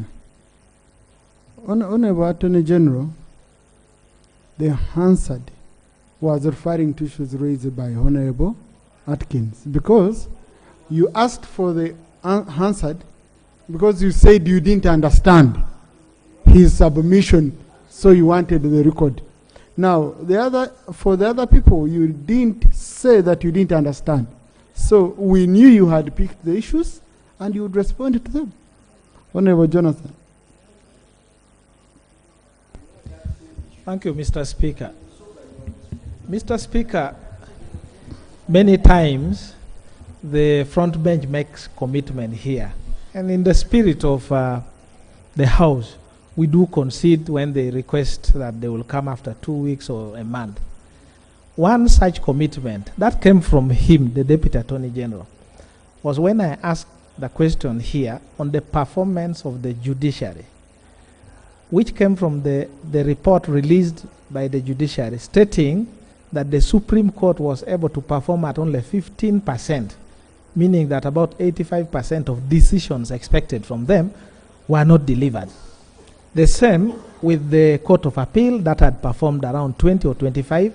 The best was High Court at 35. But that translated into about 80,000 cases that are before court, and those of criminal nature means that we have people detained, which accounts for the congestion in the prisons, accounts for a number of all these things.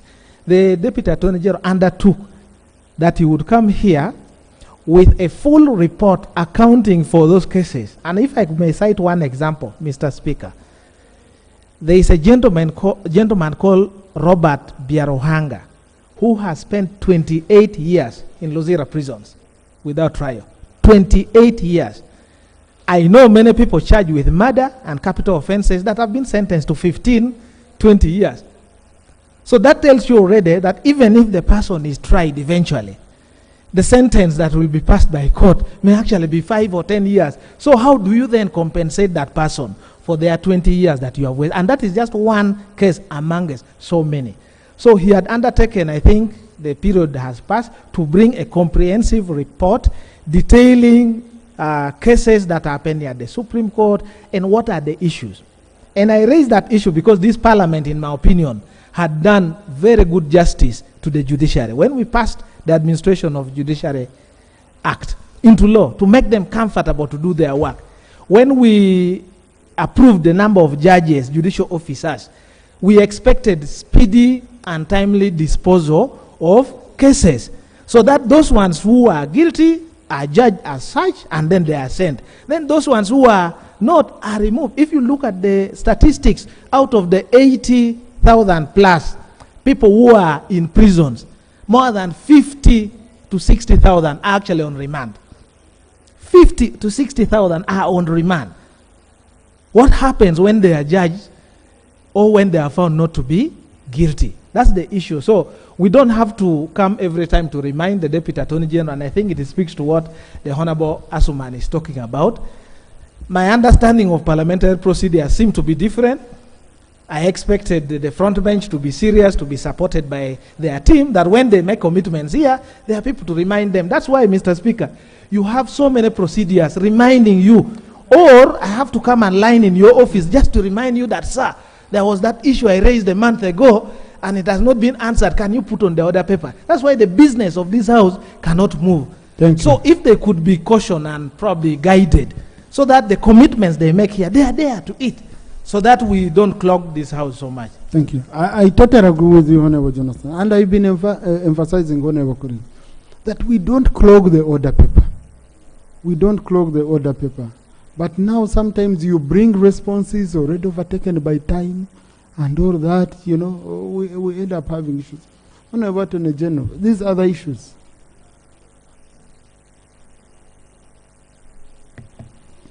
Honorable, that may have been an oversight, because I really acted based on what was raised then. Okay. I'm going to write to the clerk so that I get a copy of that other Hansard, so that it can guide me on what was actually raised. No, but also be mindful that if it falls within what is expected to come out of court, I will leave that out and respond to that which is not. No, it's Thank okay. you. It's okay. We know issues when they are sub judice. You come here when you're limited, you say it's sub judice, and we also pronounce ourselves on that. That's number one. Yeah? And number two, I think what I'm going to do, let's not wait. I'm going to instruct the clerk to write to you. Because you see, I know what they do, the practice under Office of Government Chief Whip has been to pick these issues, and you write to the minister responsible to come and respond, because this is what coordination is all about. So right now, Prime Minister, I would request really you discuss with the office, with the technical officers in Office of the Government Chief Whip. They make it very easy for your front bench. The issues are always picked, you write, and you also give us copies. Okay, so that we avoid this situation. Now, honorable colleagues, we have this report. Why don't we go to these statements for sure? 1 minute, Mr. Speaker, sir. Honorable Atkins? Yes, thank you very much, Mr. Speaker. It pains me, surely, seeing Honorable Attorney General making a fool of this House, and with due respect. But the Honorable Attorney General said he doesn't understand you. For him to understand you, I have to deliver answer to him. No, you see, that's the foolery that I'm talking about. Mr. Speaker, sir, it depends on the gravity of the matter. You're talking about life and death. And Mr. Speaker, sir, when he went to the clerk to Parliament,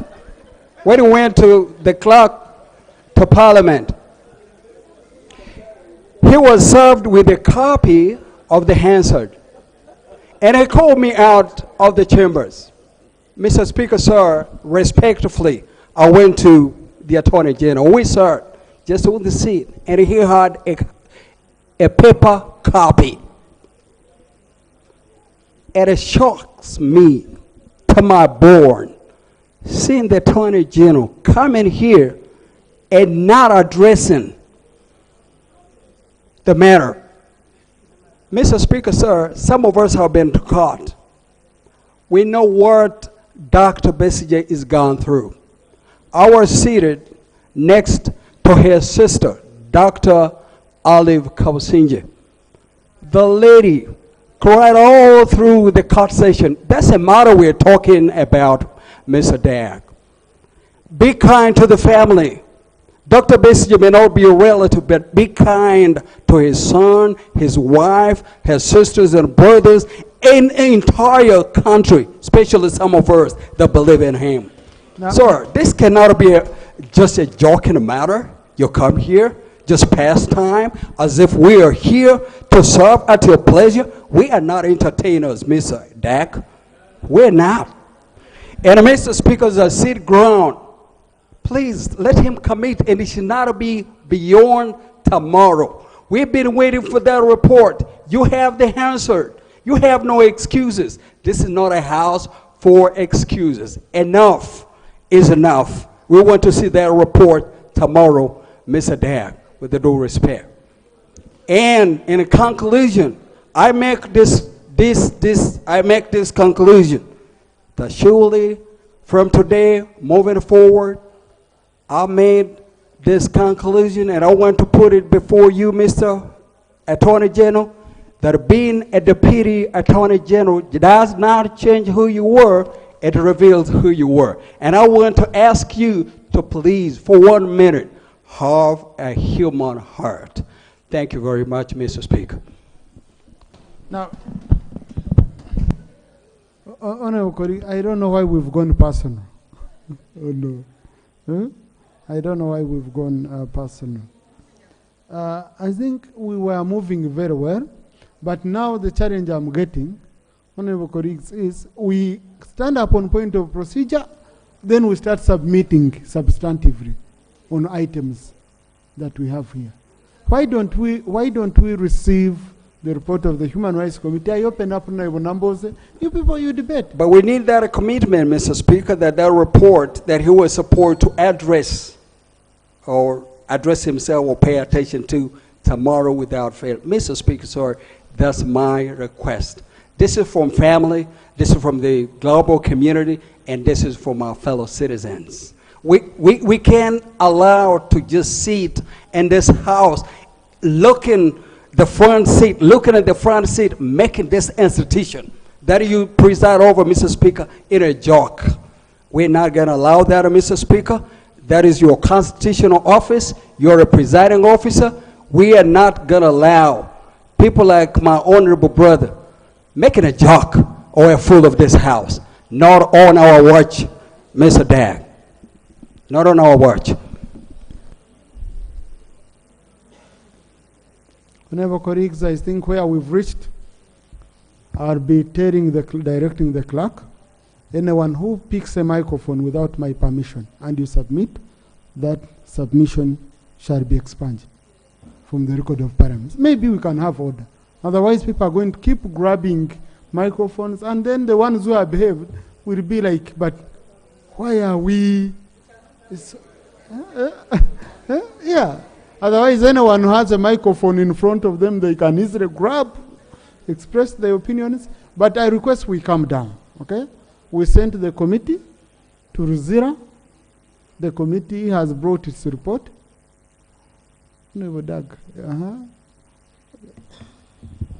Mr. Speaker,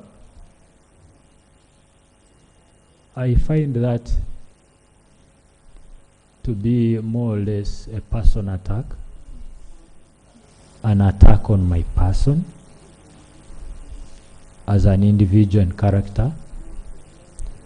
And I want to request that it should be expunged. If he has anything personal with me, we can handle it outside of Parliament. Thank you. Now, honorable colleagues, the tone is a little bit different from the language. But I don't know. These days, Honorable Atkins. These days, Honorable Atkins. Maybe we shall have a talk in the office. Let's have a talk. I understand why you're behaving the way you're behaving these days. It's because it has. Sometimes I keep quiet. I see situations, I decide I keep quiet. I leave you talk, and in the end, I keep quiet. But I think we are creating, we are brewing a storm in a teacup. We are listening to each other. There is a report of the committee. I would say, let's go to that report. Today, I'm so lenient. I want to be as lenient as possible. It will be up to you. If it reaches 5, I wanted to adjourn at 5. Okay, I'm seeing the time you're eating. So if you decide to use your time this way, then at a certain time I will adjourn and we've concluded the matter. Yeah. So, Chair of the committee.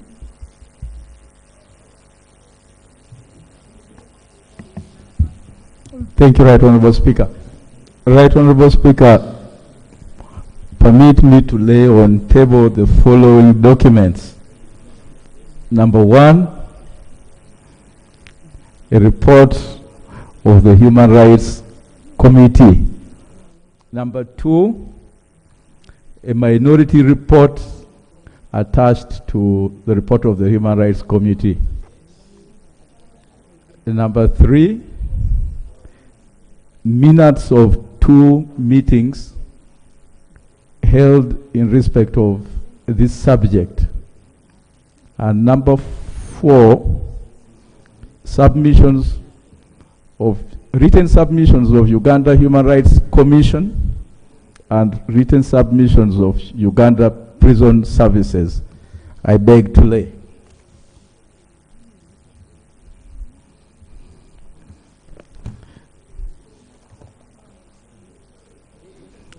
Right Honorable Speaker, permit me to present a report of the Committee on Human Rights on the visit to Luzira Maximum Security Prison to assess the prison conditions of Kano, retired Dr. Chiza Besije, and Haji Obeid Lutale Kamulega.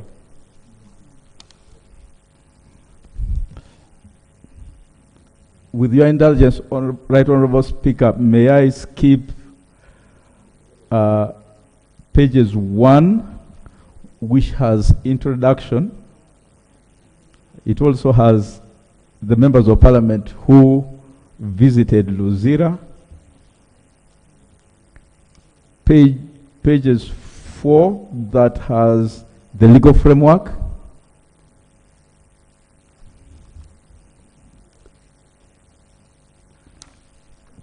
Page 5 is still legal framework. Page 6, objectives of the field visit and methodology. Yes, and we I can goes do from 2.0. From? 2.0. 2.0. On page 6. Objectives, methodology, we need to know how you went and all those. Right Honorable Speaker, the objectives were, number 1, to visit Kano retired Dr. Chiza Besije and Haji Obeid Lutale Kamulega to establish their detention conditions. Number 2, to assess the human rights conditions of Luzira Maximum Security Prison. The methodology. The committee, Roman 1, conducted a tour of Luzira Maximum Security Prison. 2, held a meeting with the regional prisons commander for Kampala Extra and the officers in charge of Luzira Maximum Security Prison. 3, interacted with Kano retired Dr. Chiza Besije and Haji Obeid Lutale Kamulega. 4, held meetings with the Honorable, the Attorney General, the Uganda Prisons, and the Uganda Prisons Service. 5, received written submissions from the Uganda Human Rights Commission. And 6, reviewed the standard minimum rules for the treatment of prisoners. Findings. This section of the report presents the findings of the committee through the aforementioned methodology. 4.1, visit to Luzira Maximum Security Prison to assess the physical conditions of the prison. The committee visited the prison and interacted with the prisoners who raised the following issues. 4.1.1, Dr. Chiza Besije's personal issues in prison. Kano, retired Dr. Chiza Besije, informed the committee that he feels safer in Luzira prison compared to other detention facilities. He commended the prison authorities for their professionalism and for ensuring that inmates' rights are upheld and protected. He also had added that the prison doctors visit him on a daily basis and is allowed to see his personal doctor whenever the need arises. Dr. Chiza Besije noted that he has access to adequate food with 3 authorized suppliers providing his needs. Similarly, his co-accused Haji Obeid Lutale has 3 authorized suppliers providing his food. They cook their own meals for security reasons. It should be noted that whereas the Uganda Prison Service provides 3 meals a day for other prisoners, Dr. Chiza Besije informed the committee that he refused to eat the food provided by the prison for fear of being poisoned. He acknowledged significant improvements in the prison conditions over the years. Systems have been computerized and the facility is better maintained than it used to be. He further confirmed that there had been a remarkable improvement between 2016 and the present day, with the prison currently fitted with running water, waterborne toilets, the abolition of the bucket system in Luzira Maximum Security Prison, and a fresh coat of paint had been applied to the walls, which were all commendable developments. Dr. Besigye, however, highlighted some personal concerns. Number one, he is detained in a highly restricted section, which he described as a prison within a prison, requiring passage through 5 gates to reach his cell. He expressed fear for his safety, particularly as he is held alone in a cell with a toilet, a shower within the northern wing, which accommodates a total of 18 prisoners. Number 2, he shared concerns about unexplained late-night activities in the prison, such as padlocks being opened and closed without anyone entering his cell. He fears being poisoned or harmed in such environment. Roman 3, Dr. Besigye lamented that he is not allowed to interact with fellow inmates, and the rules applied to him are more restrictive than those applied to other prisoners. Roman 4, he is not allowed to attend prayers with other inmates in the prayer houses within the prison. Part 5.0 deals with the observations and the recommendations of the committee. Number 1, food for prisoners. The committee observed that the food provided by Uganda Prison Service to the prisoners lacks variety and does not meet the minimum standards of a balanced diet as provided for in the law, on account of the limited budgetary provisions. To mitigate this, the Commissioner General informed the committee that Uganda Prison Service allows inmates access to their own non-cooked food supplies from external sources. Committee recommends that government should provide adequate funding to the Uganda Prison Service to exploit the prison farms for purposes of producing food crops for the provision of nutrition to prisoners. Conditions of detention. The committee observed that interventions have been instituted to improve the living conditions of prisoners in Luzira Maximum Security Prison, as confirmed by Colonel retired Dr. Kiza Besigye, who stated that there had been remarkable improvements. The reports of running water, waterborne toilets, the abolition of the bucket system in Luzira Maximum Prison, and the fresh court are commendable. The committee recommends that the bucket system, as far as possible, should be eliminated from all facilities in the country. Government should increase funding to the Uganda Prison Service to facilitate the construction of waterborne facilities in all prisons in the country. Congestion. The committee noted that the rate of occupancy of Luzira Maximum Security Prison exceeds 500% since the facility was designed to hold 600 prisoners but currently holds 3,292 inmates.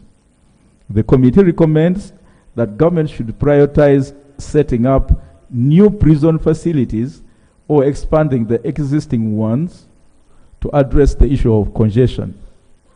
The committee also recommends that government should take practical steps through the judiciary to urgently address the issue of case backlog. Separation and classification. The committee noted that the current incarceration of convicts, the condemned, and prisoners on demand in the same facility results in prisoners on remand who should be presumed innocent until proved guilty being treated as convicts, whereas, as much as possible, their rights should not be severely curtailed to the same extent. The committee recommends that the three categories of prisoners should be housed in different prison facilities to ensure that the rights of prisoners on remand are not abused since they are innocent until proved guilty. Prolonged pre-trial detention. The committee observed that pre-trial detention periods in Uganda range from days to decades, with some cases taking as long as 28 years in the judicial system without resolution. It's well elaborated that justice delayed is simply justice denied. Notably, some of these cases are awaiting ministers' orders as they have an element of mental illness. The committee recommends that the Minister of Justice and Constitutional Affairs should take appropriate measures to address impediments to access to justice. Right Honorable Speaker, as I conclude, the committee appreciates the contributions of the Uganda Prison Service, the Honorable, the Attorney General, the Uganda Human Rights Commission, and the members of the committee who turned up in large numbers to attend to this very important function. The committee prays that this report is considered and the recommendations therein adopted. I beg to move. Right Honorable Speaker, as I stated, 4 of our colleagues exercised their rights under Rule 205 of the Rules of Procedure to author a minority report stating 3 areas of dissent. With your permission, may I invite the Honorable Jonathan Odur to present the minority report. Honorable Jonathan. Thank you, Right Honorable Speaker. The first area of dissent is the safety of Dr. Kizza Besigye, known as Uganda Remand 1867 of 2024, fear of being killed in prison. The committee was informed by Dr. Besigye that he is in fear of being killed in prison through poisoning. His biggest fear is that the state, being the complainant in his case, the persecutor, and has the command and control of the Uganda prisons, puts him in danger. This fact, the Commissioner General of Prisons confirmed knowledge of the fears of Dr. Besigye and stated that it has put the prisons authorities in a precarious situation, having a prisoner under them who fears being killed by them. The second area of dissent is the opening of the 2 out of the 4 security locks to access Uganda Remand 1867 of 2024, retired Colonel Dr. Kizza Besigye, who informed the committee of an incident where deep in the night, to be exact after midnight, 2 of the 4 doors were opened. This scared him into shouting loudly, and the people opening retreated. He sought an explanation, and 3 different versions of events were told to him. The first, that there were some items forgotten within his detention facility. Secondly, he was told that the opening of the doors were because some padlocks had not been locked, so they had returned to lock it. And the third explanation was that it is routine inspection by the prison authorities to come into the night and inspect whether the prisoners are inside. This made him fear that the contradiction was not justified. Point number 3 of dissent is the solitary confinement of Uganda Remand 1867 of 2024. It was the submission of retired Colonel Dr. Kiza Besigye that he was being detained alone and is not allowed to interact with other prisoners, including attending prayers on Sunday with the rest of the prisoners. This is contrary to Section 57C of the Prisons Act 206.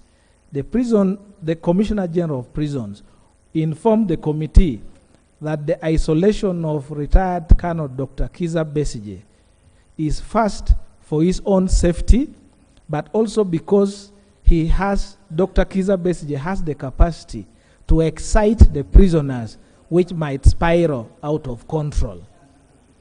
The Uganda Human Rights Commission, in its written submission to the committee, noted that solitary confinement, when used excessively under harsh conditions, can be considered a violation of human rights due to its detrimental effects on the mental health and well-being of a person. In fact, Dr. Kiza Besigye complained of being in a difficult mental health situation which cannot be handled by the medical personnel at Luzira Prison. Point of dissent number 4 is confiscation of the Christmas greetings to Ugandans. Uganda Remand 1867, Dr. Kiza Besigye wrote a Christmas greetings and message to Ugandans, and it was confiscated for having 2 words, freedom and justice. There was no plausible justification by the prison authorities for detaining a message, confiscating it, and eventually sentencing that message to death, and the execution of the message was done. Point number 5, which is the last in dissent, is the denial of access to advocates to Dr. Kiza Besigye. The committee learned that Council Lukwago Areas, advocate to retired Colonel Dr. Kiza Besigye, was denied access to his client on a critical day when the court-martial was sitting the next day. The lawyers had papers, applications, and affidavits that needed the signature of the accused persons. The Commissioner General informed the committee that he denied the lawyer Lukwago Areas access to Dr. Kiza Besigye, since that same day there were members of parliament who were visiting Dr. Besigye, and he could not allow both the lawyer and the MPs to access him. Our recommendations.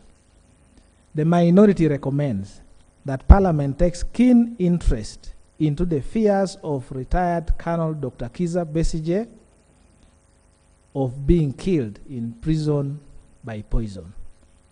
2, the minority recommends that the trial of retired Colonel Kiza Besigye and subsequent detention in Luzira Prison be terminated and any trial be held under the civilian authorities.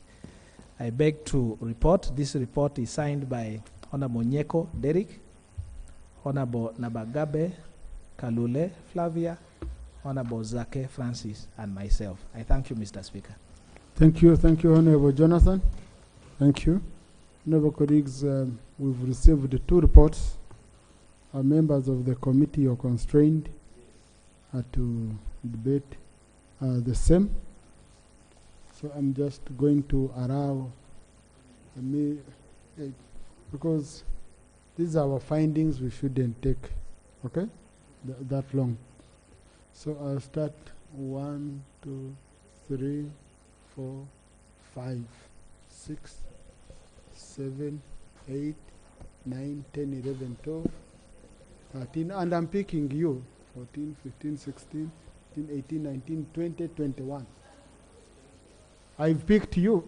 You follow yourselves in that order. Thank you. Right Oh, Honourable oh, okay. What we do, I hope Clark has helped me to note, we can mix. Okay? Yes, let's try to mix. Thank you, Right Honourable Speaker. I'd like to thank the Chair for the report and for some of the good recommendations. I know this report is only not concerning Luzira. Some of the things he has mentioned are happening even elsewhere. And I know the committee has even ever moved to other prisons and saw what is happening there. So some of the recommendations should be taken up for action, but most commonly, the congestion is almost everywhere in all the prisons in the country. Then secondly, the prolonged pretrial detention. Even in the Attorney General, I think had already mentioned about it.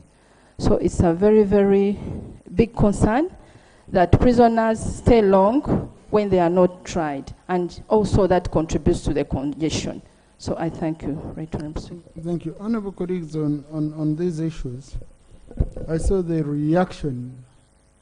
There is a matter which has been settled, okay, from what I see, because the majority report touched it, and the minority report didn't didn't disagree. There had been perceived a situation that Besigye is denied food. I think that's a settled matter now. He appointed 3 people who can take for him non-cooked food. If you are not among those 3, because the public should know, because you know they can go to Luzira carrying food and all that. If you are not among those 3 who were nominated by Besigye, your food won't be allowed in. And the same applies to Mr. Obed, Haj Obed Kamrege. I think that's a settled matter. Honourable Jonathan, on that, because I wanted us to shape our issues very well. We know the issues which were raised here. Yeah, thank you, Mr. Speaker. I would like to confirm that position, that any member of the public that would like to support Dr. Besigye is free as long as the food goes through those 3. Okay. Because as you know, once you're in prison, you are limited and support is required. So it is not like the rest should not. But Okay. it should also be on the record initially Yeah. that the main point that was raised here was that Dr. Besigye was denied food. It is true, he confirmed to us that when he went to prison at first, he was allowed to access his own food and prepare. Then at some point, the prisons changed the rules and said, we will not allow you to prepare your own yourself. food. What we shall allow is that you give us money and we buy for you from the canteen, the staff canteen, or you send us outside and we buy for you. Now that is linked to his fear.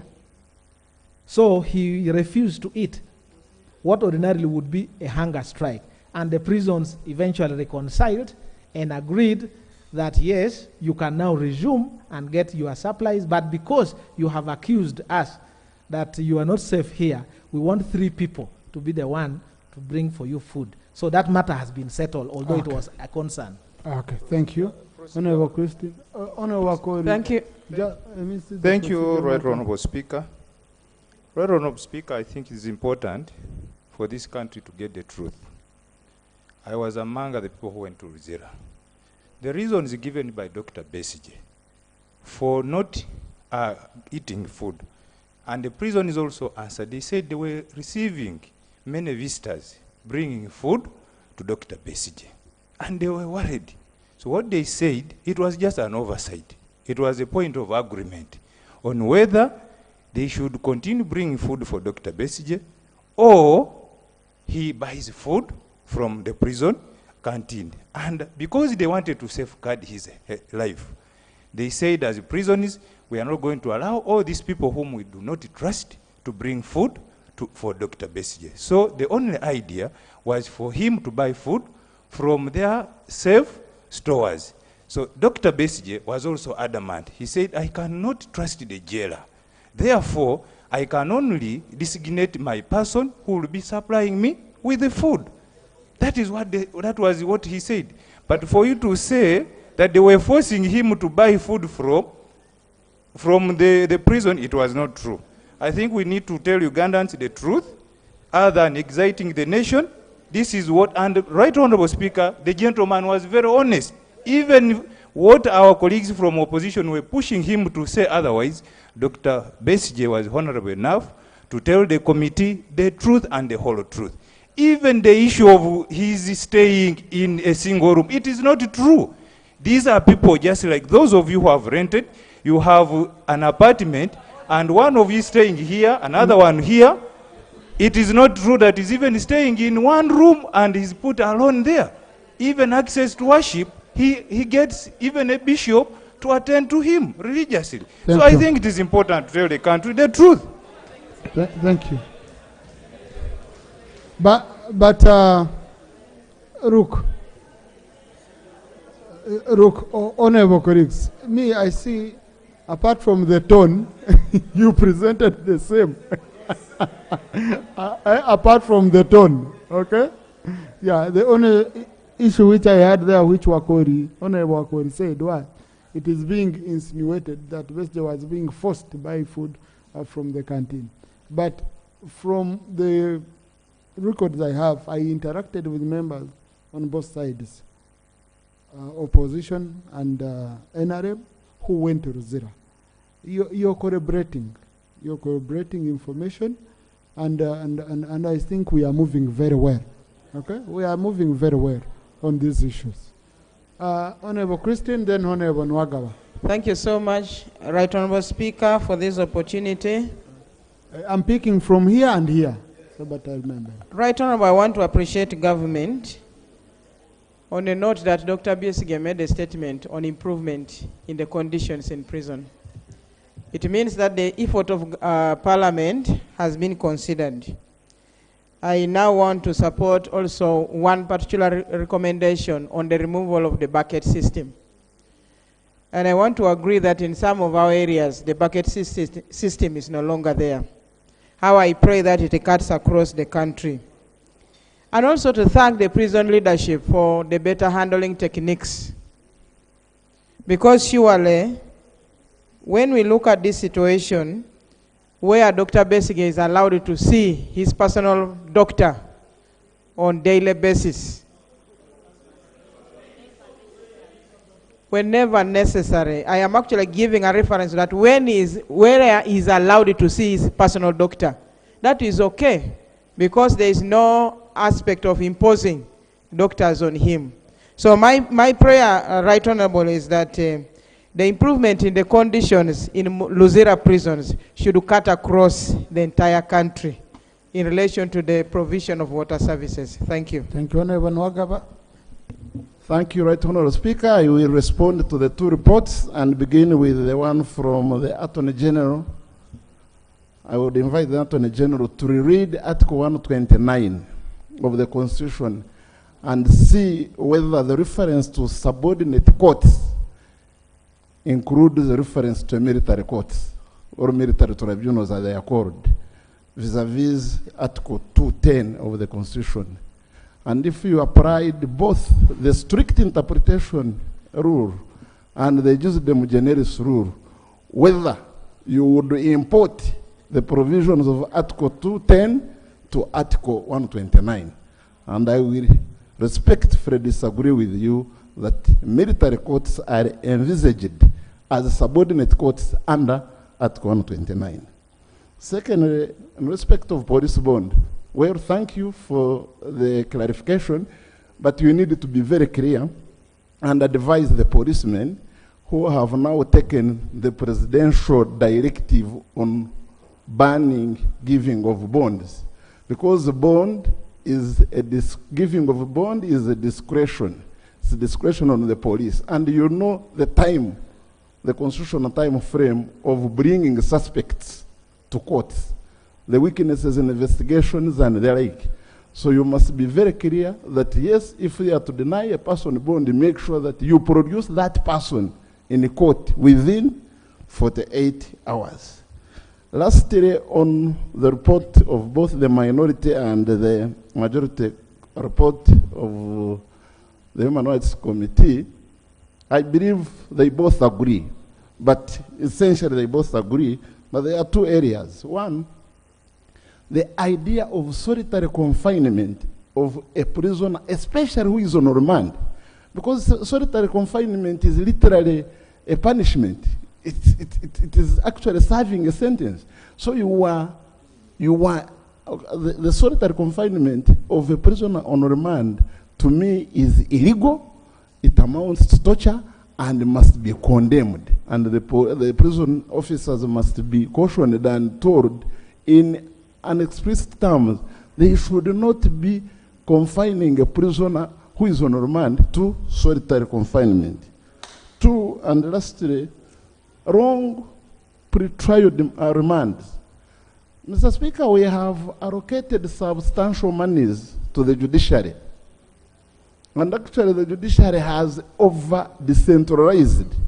I even pity some of the recruited judicial officers who have been posted to sub-counties without any facilities. But unfortunately, the office of the DPP, which deals with people in the prisons, has not been given matching resources to recruit staff. And this is an area that the Attorney General and the Minister of Finance should take it upon themselves. Either we halt the further expansion of the judiciary until we match the human resources, the office of the DPP, or do away with the judiciary in some of the areas. Because part of the explanation why we have prisoners on remand for these long periods is largely because the office of the DPP is not as facilitated as the judiciary. But we also need to caution the judiciary. There are provisions in the Constitution where you can give people, you can raise people on their own cognizance after they have spent the mandatory period in the prison without trial. The judiciary is not using that opportunity, is not using that discretion. We really need to cut down the numbers of prisoners on remand in a prison who have not been tried. Person being in a prison for 28 years, honestly, and then you sentence him after? No. We need something to be done, Mr. Speaker, sir. But by the way, on that issue, I forgot. I don't know. Well, the presiding officer had already pronounced that the Attorney General responds. But I think these are some of the issues which the committee should go and look at. For example, someone in prison for 28 years on remand, it just shook me. And it can happen to any of us. It can happen 28 years, I don't know which crime we would have committed. I don't know which sentence that person will get. Procedurally, let me get the opinion of my colleagues here. Procedurally, I'm still just trying to get an opinion of the colleagues. No, mine which I'm on is different. I'm on someone who is in prison for 28 years. You're talking of Besigye who went there yesterday. We are talking of 28 years. Okay? So, Honorable Chair rules. Honorable Chair rules. On that same person of 28 years? He's not in for 28 years just on remand. He has never appeared in court.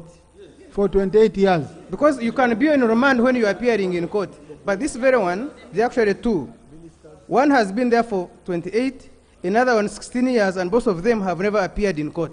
And they're just waiting for the minister's order. Now, because you see why, yes, Attorney General before Chairman rules, so that I seek my guidance on this. Thank you, Right Honourable Speaker. When we appeared before the Committee of Human Rights earlier today, I appeared together with the Commissioner General of Prisons, and some of these issues were raised. We agreed that we are going to take 2 days, engage with the leadership of prisons and get all the necessary information and see the next step. Either ask for an automatic release or advise accordingly. But in 2 days, we'll be able to get So back to you. if you're asking for 2 days, Yes. if you've agreed upon 2 days, can you update the House on Tuesday? Yes. Over the same? Yes, Mr. Speaker. No. Mr. Speaker. No, honorable colleagues, let us take it as if, no, let us not take it as if the minister has gotten only 2. No, because this came from the House itself.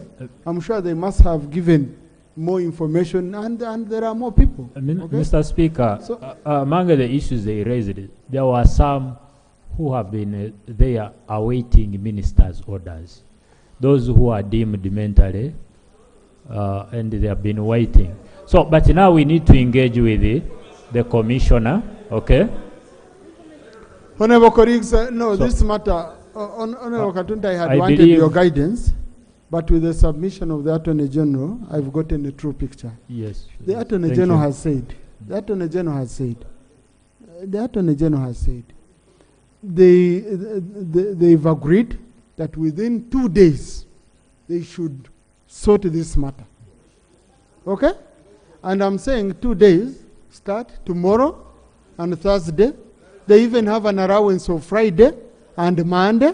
Then on Tuesday, the coming Tuesday, the Attorney General updates the House on the status of prisoners of that category and what they've done about it. And then we can carry it from there. Thank you very much, Right Honourable Can we Speaker. continue with the debate? Honourable Katuntu. I don't, as you know, I don't always rise up on such issues. Right Honourable Speaker, we seem to be dealing with a systematic problem. It's not about Luzira.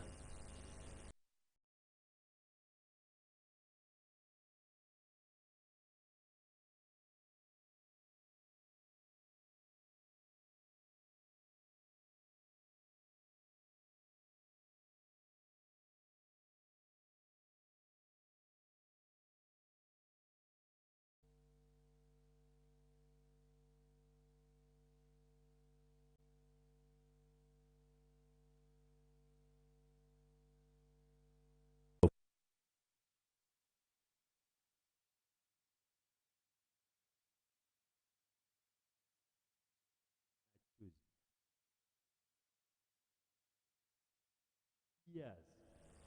20 years. This is not investigation, including a judicial commission of inquiry. It is not only illegal, it is certainly unconstitutional. Because the Constitution, Right Honourable Speaker, demands for a fair, speedy trial. It's a constitutional command. How can 20, somebody has been arrested and is now begging to be prosecuted. And he begs for 20 years. Please prosecute me. Please prosecute for 20 years. We cannot sit here as legislators. Not these guys who put on wages as judges to say they are dispensing a system of justice which keeps somebody in jail for 20 years without a due process of the law. So, Right Honourable Speaker, as the Attorney General comes after the days you've given him, I think he should be able to look at the entire, and he gives us statistics. I thank you, Right Honourable. Attorney General, honourable colleagues, we are diverting our debate. We have been on an issue, so let's remain focused. Attorney General. Right Honourable Speaker, this, in light with what my senior Honourable Katuntu has said, the Commissioner General for Prisons has shared a list already. So we are going to look at it. Across the and whole country? Yes, across the whole country. Okay. And I think that should also go a long way in answering what Honourable Dur was saying earlier. Thank you. We will report back on Tuesday. Thank you. Thank you. But Honourable Attorney General, as we report back, someone slept on a job, and which resulted into very serious and bad consequences. Huh? It's unacceptable. 28 years? Number one, who is keeping that prisoner? If you have someone for 28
doctor. Tomorrow is somebody else. I would like to tell you that for us as mothers, it is so painful, especially the minority report pointed out at doctor going on hunger strike. It's very, very painful. His brother, his younger brother, died after prison. So he has all the fear for being poisoned. Why do we deny him food from out? We know that the practice there, yes, it was there. At first he was denied. That was why he had to go on hunger strike. Until then, they open. Let's go on unsettled issues, because settled issues will drain us. Yeah. So, at least we are happy that this is now helping us even to solve other problems, other people's problems. At least one time I even visited Luzira prison and gathered with people from the north to find out that one person was there without proper documentation. How do you allow a person in prison without proper documentation? Then I asked, how did he enter here without proper documentation? So I think that one should also be investigated. I left it out to the legal minds. You know, for us, we are not legal minds. But it is very painful when we take people in detention, in prison. We all want peace. And in order for us to have this peace, justice should just be there. It should be there for all of us. Thank you, Honorable. Colleagues, you know, Honorable Dur shocked me, so I'm still recovering. And that someone has been in prison more than, I think, the years Honorable Frank Akawi has. Honorable Frank Akawi, are you more than 28? Oh, yes, Honorable Frank Akawi here. And I think Honorable Auma, Heren. And Honorable, you know, it's really shocking. To me, the visit to the prisoners. But then I will ask you, Chairman, also. You have been giving us a report every year on status of prison. How come you had never seen this? How? Parliament has been here for the last over 28 years. Thank you very much, Right Honorable. Right Honorable, the record will bail me out. We have constantly raised in our reports the questions of long pre-trial detention. It's on record. This House has made resolutions in respect of this matter. You see, Chairman, why I'm asking how you present. For example, Honorable Dur has made it very easy for me, and by shocking me, that someone for 28 years. I don't think even Attorney General would hear that someone has been in prison for 28 years, and it goes on as business as usual. But when we do generic reports, okay? Right Honorable, I am not in the habit of authoring generic reports. Yeah. I am a slave of detail. In all our reports, we have indicated to this House, naming persons, giving the dates on which they were arrested. Biamukama Alifred, arrested on 12 March 1997. The case, murder, mental issue, schizophrenia, the court circuit, Mbarara. If you calculate from 1997 to current date, it gives you 26 years. We have stated, named the specific prisoners. But, Right Honorable Speaker, you were talking about sleeping on the job. Even the Commissioner General of Prisons has constantly reminded the Ministry of Justice and the Judiciary. We tasked them every 6 months to write to the judiciary and point out the plight of these prisoners. And they have been doing that consistently. Anyway, Tuesday, let's look at this matter on Tuesday extensively, okay? Tuesday. So, Honorable Rita. What's that? Thank you, Right Honorable Speaker. I would like to comment on two things. The first, the Deputy Attorney General's statement that has pointed out the issue of the presidential directive on bail. Right Honorable Speaker, the issue about bail of bond is a two-edged sword. It amazes me that if you owe a moneylender any coin, you will actually not be granted bail. But if you steal a border from a border rider and you are arrested, even by the help of themselves, in a day you're going to be given bail. Bond rather. I had two meetings with border riders in Barra City on the 28th of December last year and the 24th of January. They are very devastated and desperate, to the extent that they think probably taking the law in their hands is the solution. So as we agitate to say bond should be given to people, we also need to consider the village thieves. I think the president's idea is really factual. People who steal goats, who steal people's, raid people's chickens, they go scot-free because the moment they enter, they are given bail. So we need to be very considerate, Attorney General, on that matter. So as you cry the other side, that bond should be for everybody. And the issue of the lack of the small claims courts comes in there. So Right Honorable, I think the Speaker should be able to elaborate on this issue. The Attorney General, that if somebody has taken my goat, it is 150,000. Must I go through the whole process? Because the police, for instance, in Barra City, are full of young people, and they cannot have the capacity to process all these small claims to be cleared so that they go back home. So we need, I request your indulgence, that Right Honorable Speaker, you task the Deputy Attorney General to substantiate on this matter of the small claims, the issue of bond. Then the other, Right Honorable Speaker, most times in this House, most of you are lawyers, you are referring to the law, but also sociologists exist. The functions of the prisons are very key. Most cardinal are four, but I just want to use two. One is the issue of deterrence and rehabilitation.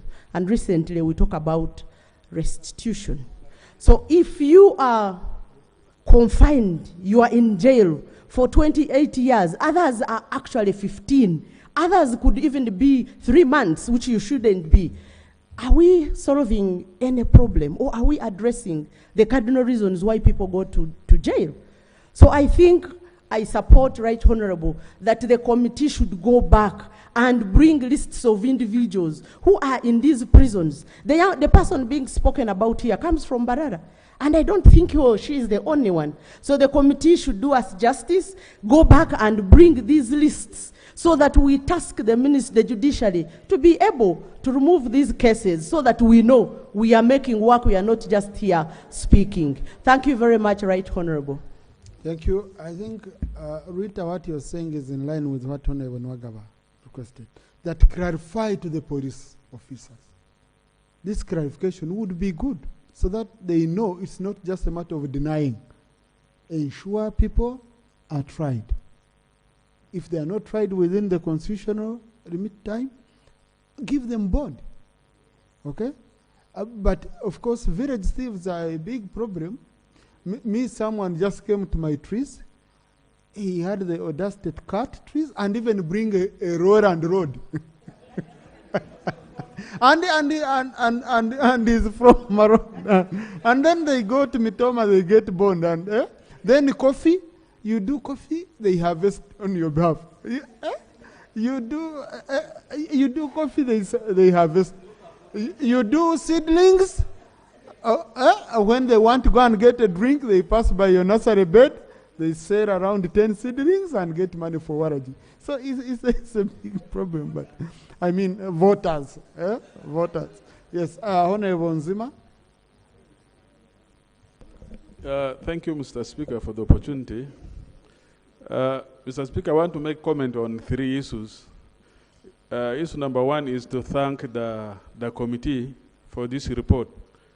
Because when this issue was presented in the House, it appeared very nasty, and it was also it was accompanied by a picture of Dr. Besigye. But when you listened to the report, it has clarified all this. And on the other side, the report also raises question about the credibility of the issue which was raised and the manner in which it was raised. So I want to thank committee for that. The issue of limited dietary implications to the inmates. I had an interaction with the prison authorities. They said actually they produce all the food for the prison. I mean people who are in prison.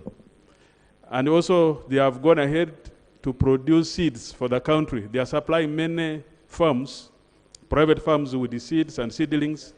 So I think the best we could do is to encourage them to diversify the production of food so that it can meet that dietary challenge.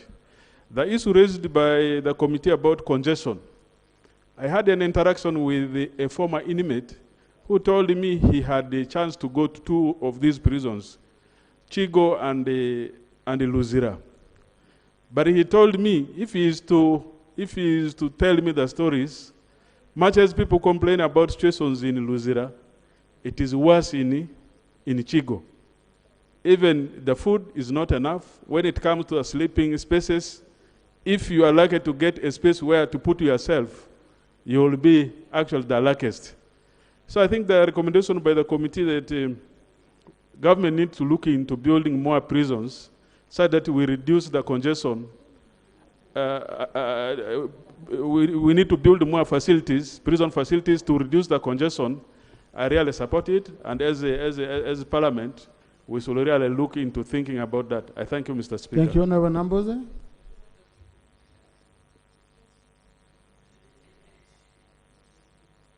Thank you, Mr. Speaker. Mr. Speaker, I visited Luzira in my capacity as the Shadow Minister for Internal Affairs, and I had the opportunity to go inside the prison and even visit the room, the so-called room where Dr. Besigye is being held. First of all, Mr. Speaker, I want to tell colleagues here that Dr. Besigye was once a Minister of Internal Affairs. Today, he is the prisoner for whose rights we, this House, sits to deliberate. Let's not wait until we become suspects or even convicts in Luzira before we would come out to support for better conditions in our prisons. Mr. Speaker, when I visited the room where Dr. Besigye is being held, and I want to put the room in commas, it is like a hall that is only 1 meter wide. In fact, the adjacent bathroom is bigger than the sleeping cubicle.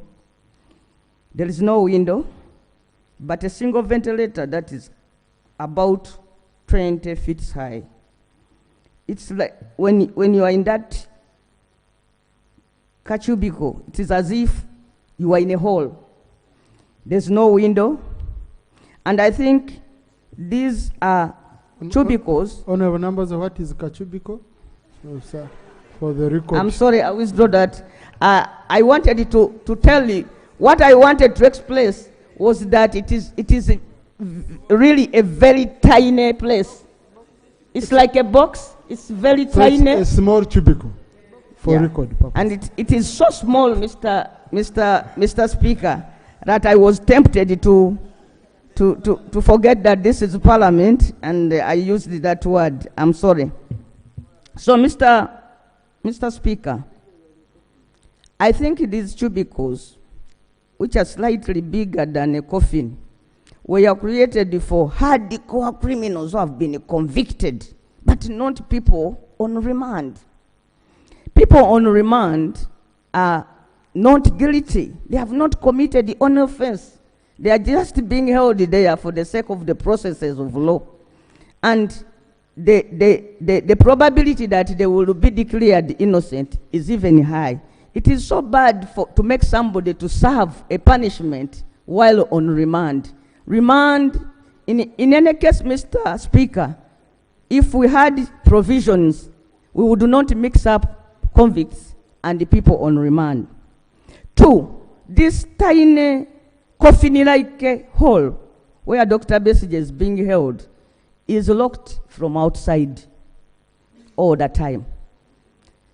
These people in Luzira, they serve lunch in the morning. At 9 o'clock in the morning, they are serving lunch. At 3 p.m., they are serving supper, and it is bedtime. Mr. Speaker, to be held in that condition for several hours, it is torture.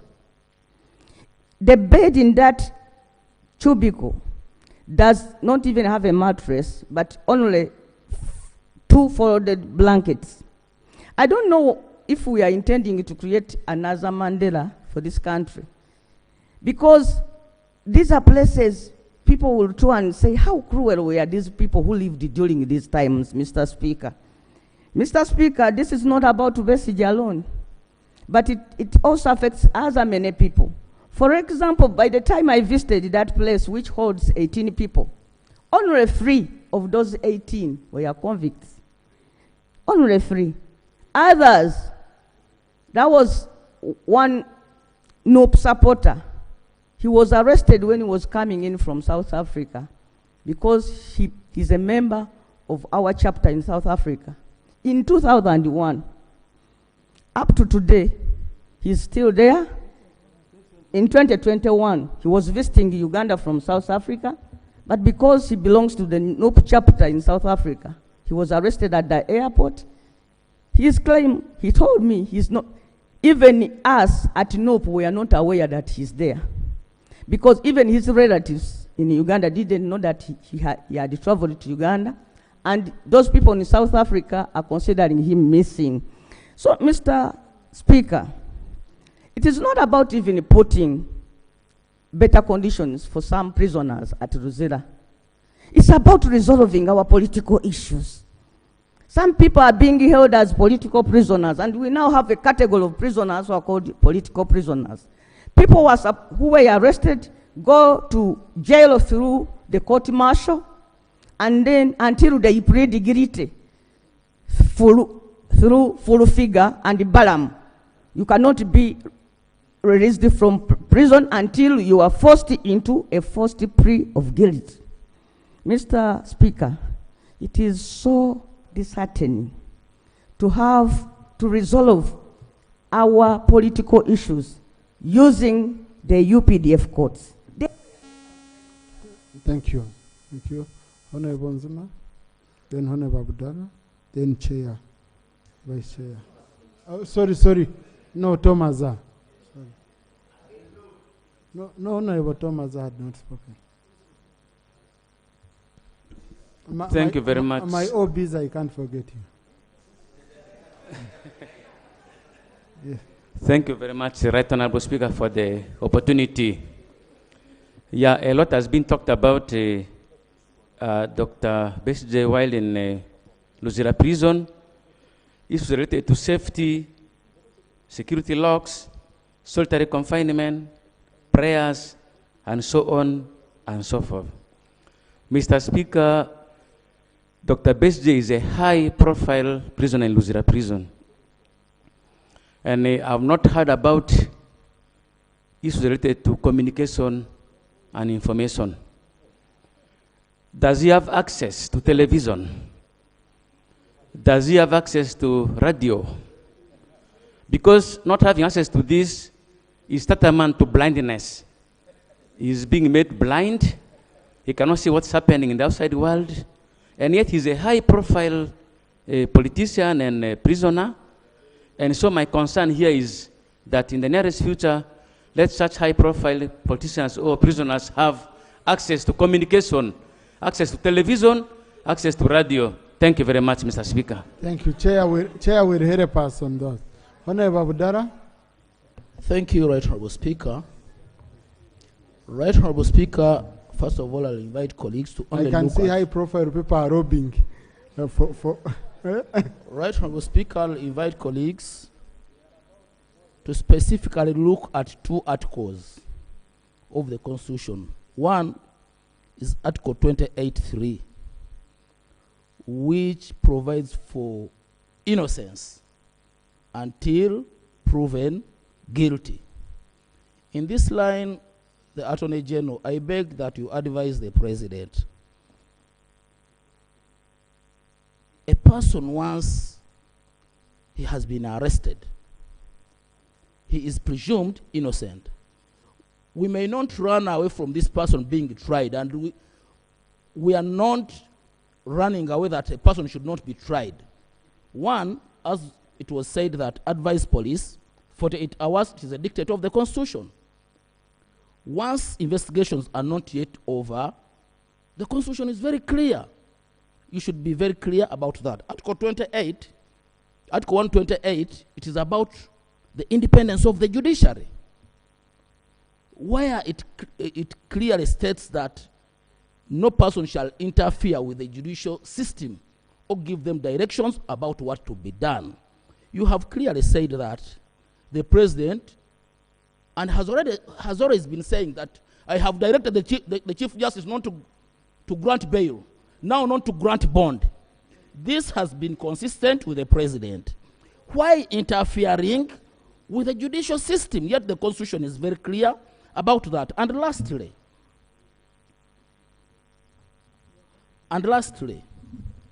I'm not going to comment about the Kabazguruka case because it is the sub judice. There is a very recent judgment of Semju Abdul Nur versus Attorney General. It is number 4 of 2018, and the judgment was delivered on 3rd February 2023, clearly stating that civilians should not be tried in court martial. You are not implementing it. You are just silent and keeping quiet about that. And the very last one,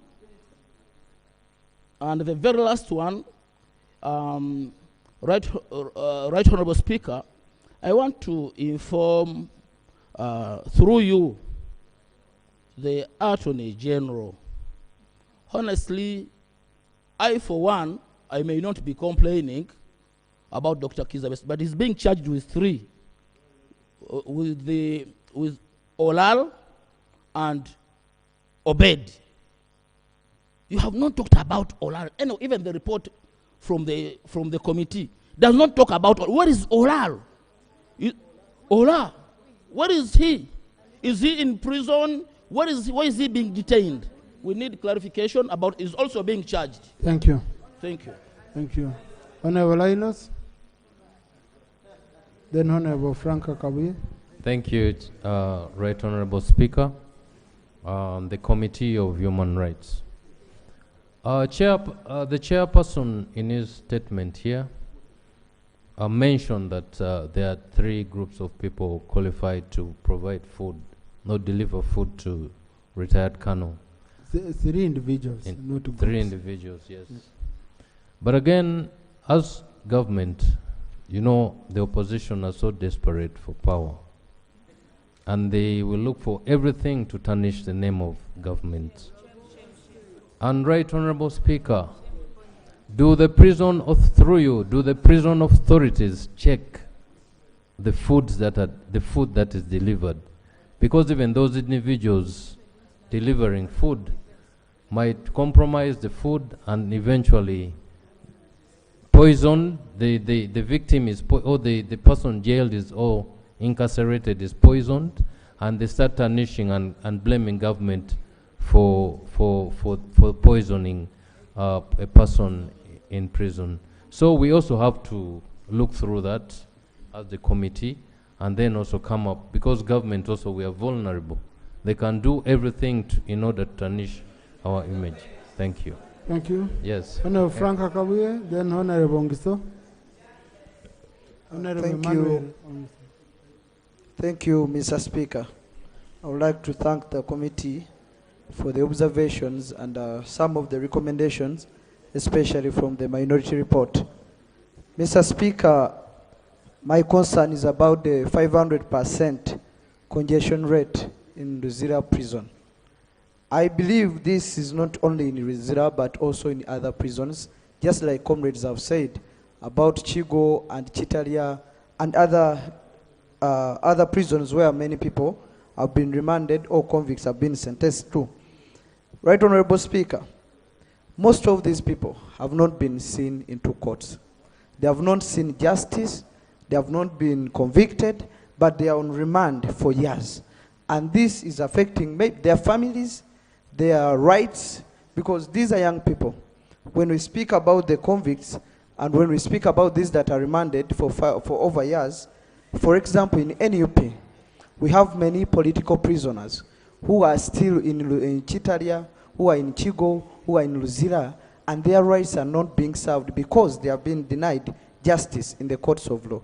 And these are the people that are accumulating or are congesting the prisons which were meant to hold only 600 prisoners. Now they are in 3,000 prisoners. How I wish the judiciary and also government comes out clear to give freedom to these young people, because most of them are being charged politically. They are not. They have not been into the corruption that we have been seeing around. They have not been found with any arms, but they have put up charges against them, and now they are serving the punishment. Also, lastly, Mr. Speaker, I would like to draw the attention of the committee and also seek clarification from the chairperson in line with the third person who is co-accused with Dr. Kizza Besigye.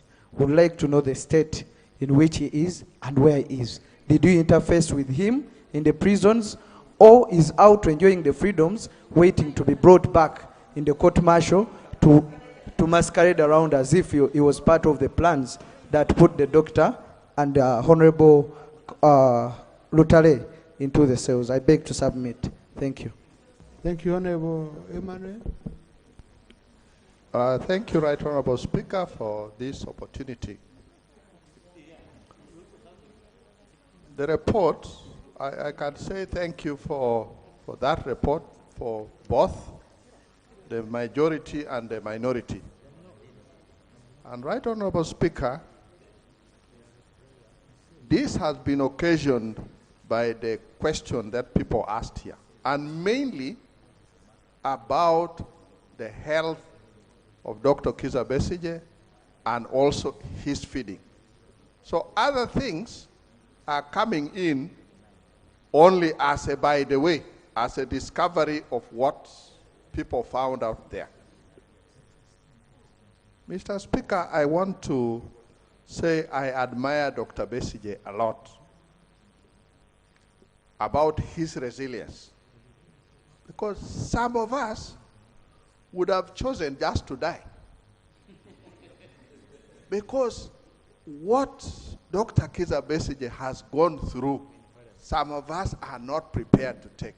We would rather die and we go away. But also, I want to warn, because over the weekend I was in Nebi. The perception people have is whether you release Dr. Besigye today, he stays for I don't know how many years, but eventually he dies. People were telling me there is no way there will be no accusation of government. Because whatever he has gone through for all these years have accumulatively impacted on his health. And that is the warning which is there. And I had seen the minister who was praying that Besigye is okay. She had come, but now she has gone away. I wish we continue with such prayers. Because honestly, I don't know, by the confession that now he is feeding well, now he can access his doctor, if by that confession if we see Besigye now, he can be looking good. Because ordinarily, Besigye was looking so bad. And I don't think as a government, we really want somebody to go to that extent. And finally, Right Honorable Speaker, I have never been to prisons as either a prisoner or on remand or something. But the reports I get, I really feel for our people. We have a prisons in my constituency, Wadilai. If you see the amount of work these people do and the foods they produce, I would imagine from that they could even sell and make sure that they can eat fish, since we are close there. They can eat a variety. They can produce their own food, sell some, and make sure that the money they get, they can have also other sources or other varieties of food. Because when I hear that they are only on posho and beans, and I'm very sure even the beans must be very poor quality. And yet they are producing so much that can be sold, and from the money they can now buy other foods which they eat. Really, it's something we need to look at. Thank you, Right Honorable Speaker. Thank you, Onekarit. Allow me first pick FDC, please. And then those who are FDC by association, like Okupa. But you are an independent here. So, yes, Onekarit, then Batua. Thank you, Right Honorable Speaker. Mr. Speaker, I feel the pain. I feel the frustration that Dr. Kizza Besigye is going through.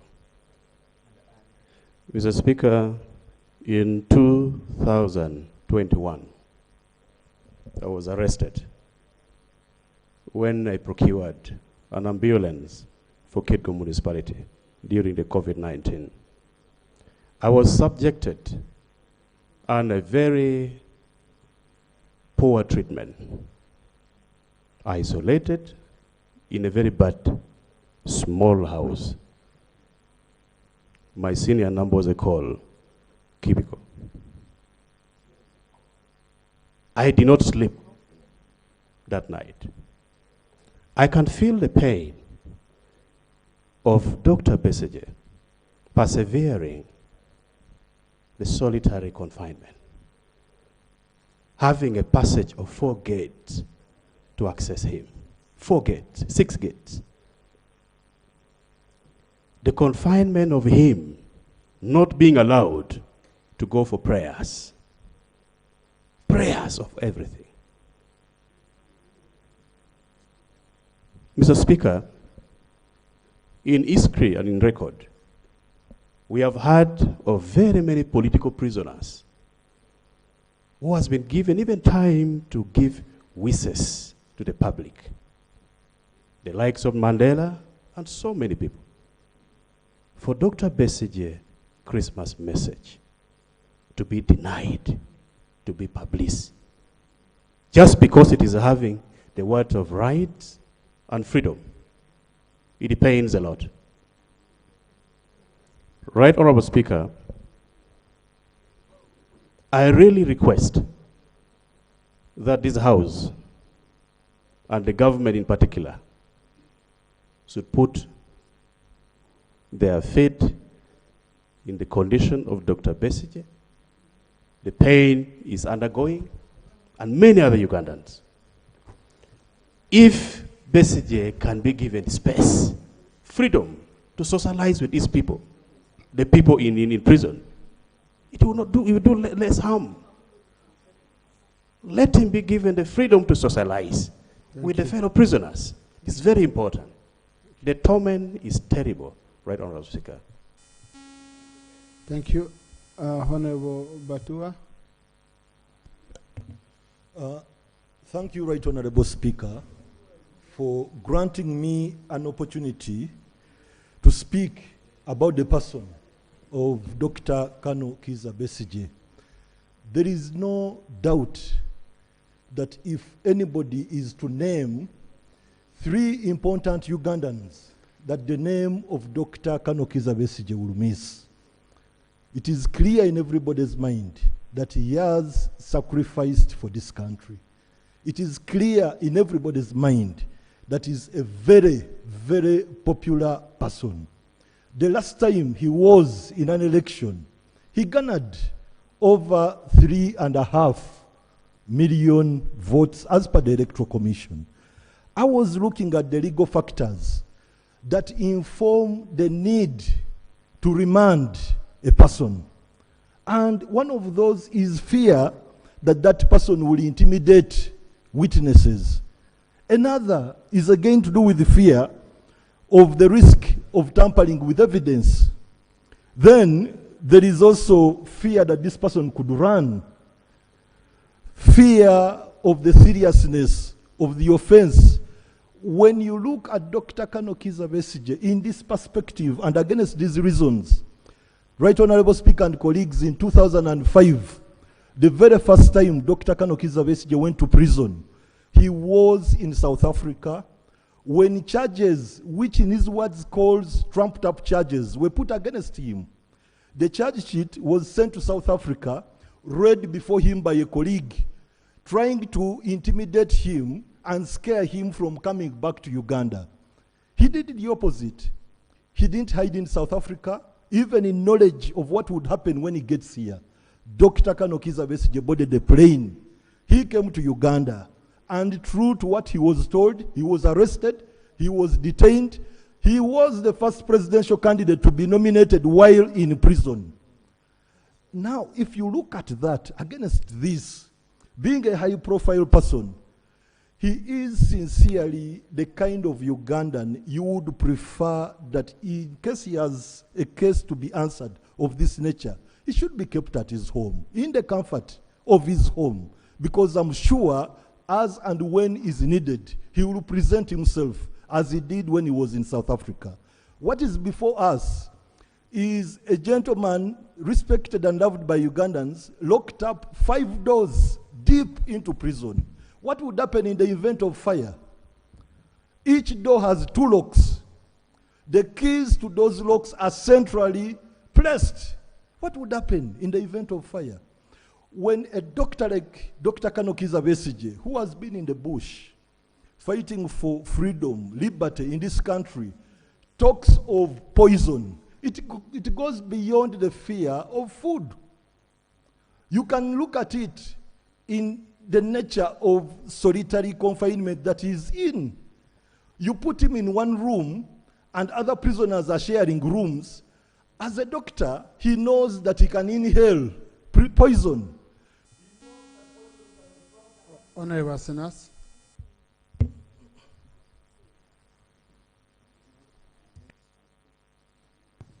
Thank you very much, Right Honorable Speaker.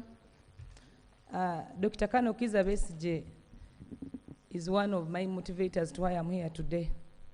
The inspiration he has given to many of the youth and many of the leaders who are coming up, it has been because of Dr. Kano Kizza Besigye. Right Honorable Speaker and colleagues, at 70 years, Dr. Kano Kizza Besigye, a freedom fighter, a liberator of peace in this country, deserves being treated with respect and dignity, despite all those detentions and torture that he's going through.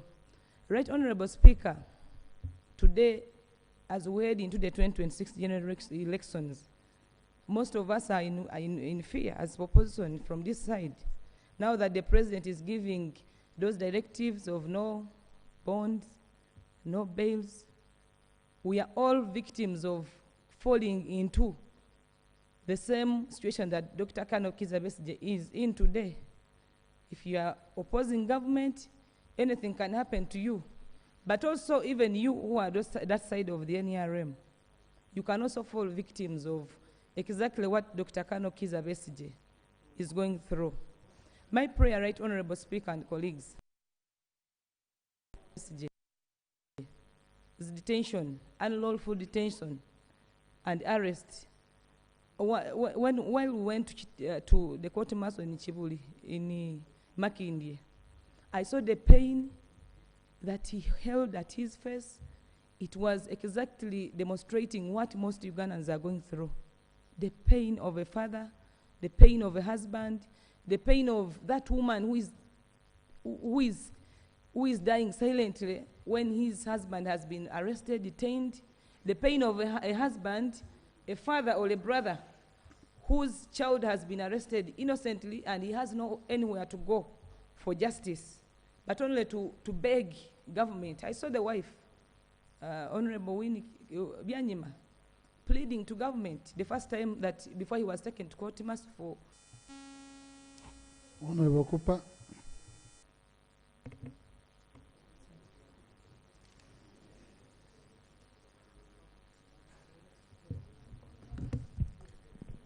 Right Honorable Speaker, I was just seated thinking and reflecting on those people who are in prison, in the police cells, in ungazetted places. It reminded me in 1988 when as a young man, 18 years old, I was arrested by the NRS, undressed, locked up in a room of over 20 people, naked, women and men, and women were raped in our eyes. I spent 3 days without tasting any food. The bucket system was being used. The porridge was being brought in buckets. You all have to dip your hands. You have not washed. You have been urinating in the same place. So when I reflect on that, it brings to pain in one's heart. It's not until possibly you have been there that you'll get to know the pain one can go through. At that age, I went through that for 3 weeks. So when we are speaking about this issue of congestion, it perturbs me. And it's not, I think it's not only limited to the prisons. Even the police cells, I want to call upon the Committee of Human Rights to do some impromptu visits to the police cells within the Kampala. On the 29th of December last year, I had got news that one of the people from Kasilo had been arrested and brought to Kampala, Chalwajala police station. They had been there for 5 days. I looked at them, there were 7 of them in a cage, like the way you see chicken in Nakawa market, or the markets here. I have a photo here of those people. They could only stand. They did not have where to squat, but they had to kneel on one another in order to sleep. So I want to call on the Committee of Human Rights to visit these places, to know how people are suffering. Just for petty, those are just on petty issues. I was reflecting how you can be on beans and posho for 28 years, like the case, Right Honorable Speaker. For 28 years, beans and posho only. Right Honorable Speaker, when you mentioned about Honorable Kabuye, that when was he born, I just said, can you imagine someone without conjugal rights since the time Honorable Kabuye was born? Honorable Kabuye has even got children. How many of you can last all that? That's even the pain.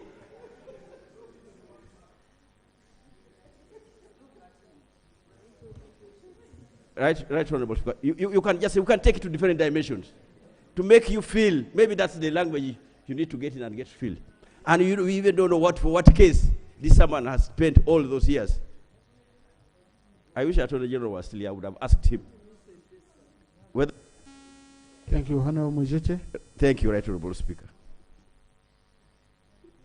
Right Honorable Speaker, I am not a member of the Committee of Human Rights, but because I'm the person who raised this matter here, I went with the committee as an observer.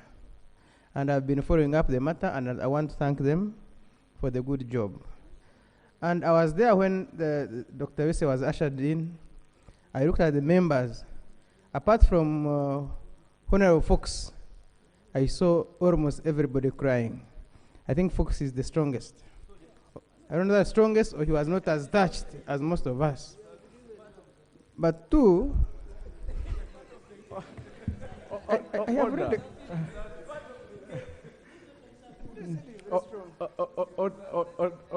Honorable Chair,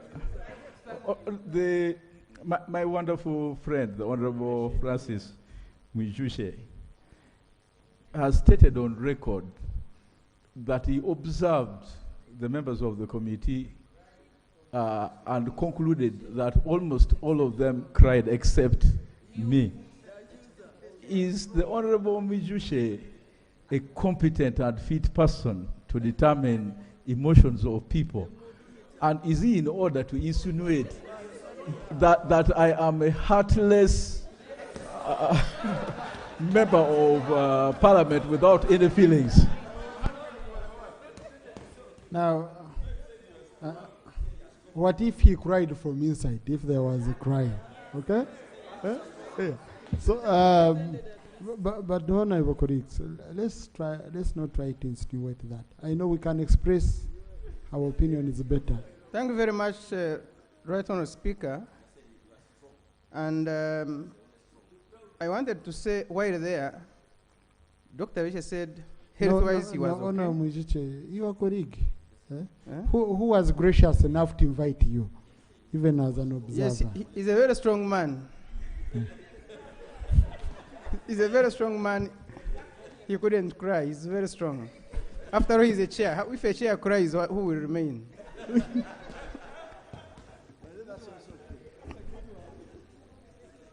But Right Honourable Speaker, I actually put it to Doctor. He said you're accessing doctors. You say your health is fine, but we see you frail. What's the problem? And he said it is trauma. Yes, he says it is trauma. And we said, but how? He actually said, with this trauma, these doctors can actually not treat it. So he said the only solution for me is to get out of here. Otherwise, with trauma, doctors cannot find solutions to it. Because you would see that even when he says that he's accessing services, but he's weaker. He actually at some stage almost fell down while he was standing to speak to us. But I just wanted to conclude by saying that Parliament has done a good job, because when we discussed it, I'm told after our discussion here, it is when prison services started discussing certain issues which have since changed. So the role of Parliament will not be underestimated. So I want to thank you, Honourable Speaker, for taking up this very important issue, asking Honourable Fox, the strongest, to lead the committee that has come up with the report that will remain in the history of this country for the future. And of course, to also... Thank you. Lope?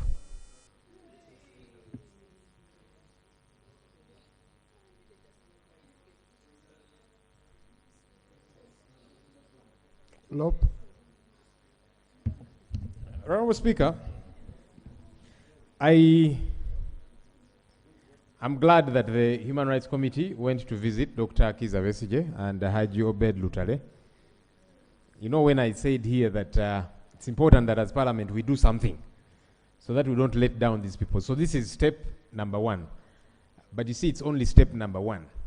I hope that we can push government on some of these concerns. The concern of solitary confinement has come through again and again. For those that have been to prison, solitary confinement is actually a prison within a prison. Normally, for especially the convicts, when some of them, become errant or whatever the case might be, that is when they will be taken to solitary confinement. It's a punishment. But now here you are, Dr. Kizza Besigye, he is still innocent until proved guilty, but is being punished. And that's why we are concerned about political persecution. Because clearly that's what it is. You'd wonder why. Somebody said that, you see, he's allowed for a priest to go to him and pray with him. But again, that's taking away his right to freely associate with other prisoners. They excuse that he's very popular and so there will be excitement. How is that his problem? Honorable Speaker, one of my colleagues did ask about a new co-accused of Dr. Kizza Besigye, Captain Dennis Ola. I was consulting our Shadow Minister for Justice and Constitutional Affairs, who is a member of this committee, and went. In his interaction with the prisons officers, they said they do not have him. They don't have a detention order for him, so they don't know his whereabouts. And it's concerning in two ways. One, that this could have just been propped up as a red herring. But two, that very concerningly, he could be held God knows nowhere. But where is this man? I hoped that the committee would follow this up to establish, because you see now, it is Dr. Kizza Besigye, Haji Obed Lutale, now there is Captain Dennis Ola. I thought that you would pick interest in him because he's a co-accused. Where is this man? We didn't hear that. Finally, Right Honorable Speaker, the learned Attorney General talked about police bond. Let me reiterate.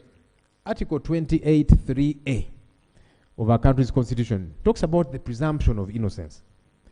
You see, this whole narrative of these thieves should be denied bond, these thieves, it is only a competent court that can determine that somebody is a thief, somebody is a murderer, somebody is whatever. Because when you refer to them, even by referring to them as thieves, you have convicted them. You don't have that right, regardless who you are in this country. And that's why they are treated the way they are treated. Honorable Speaker, you remember a couple of days ago, there were some people who were shot at by police. And then they said, you see, 3 of these people have been on our wanted list, we've been looking for them. Arrest them and take them to court. But you see, they are treating them as convicted people. And that's the challenge there is, even with this whole, let's ban police bond, let's ban bail, because you treat these people as guilty already. The Constitution is clear. Let there be due process, then a competent court can determine that this person is guilty, so they should serve a particular sentence, or that kind of thing. And that's why there's negative attitudes towards some of these people. You see the way Dr. Kizza Besigye is being treated, because as far as he's concerned, he's saying these people have already adjudged me guilty.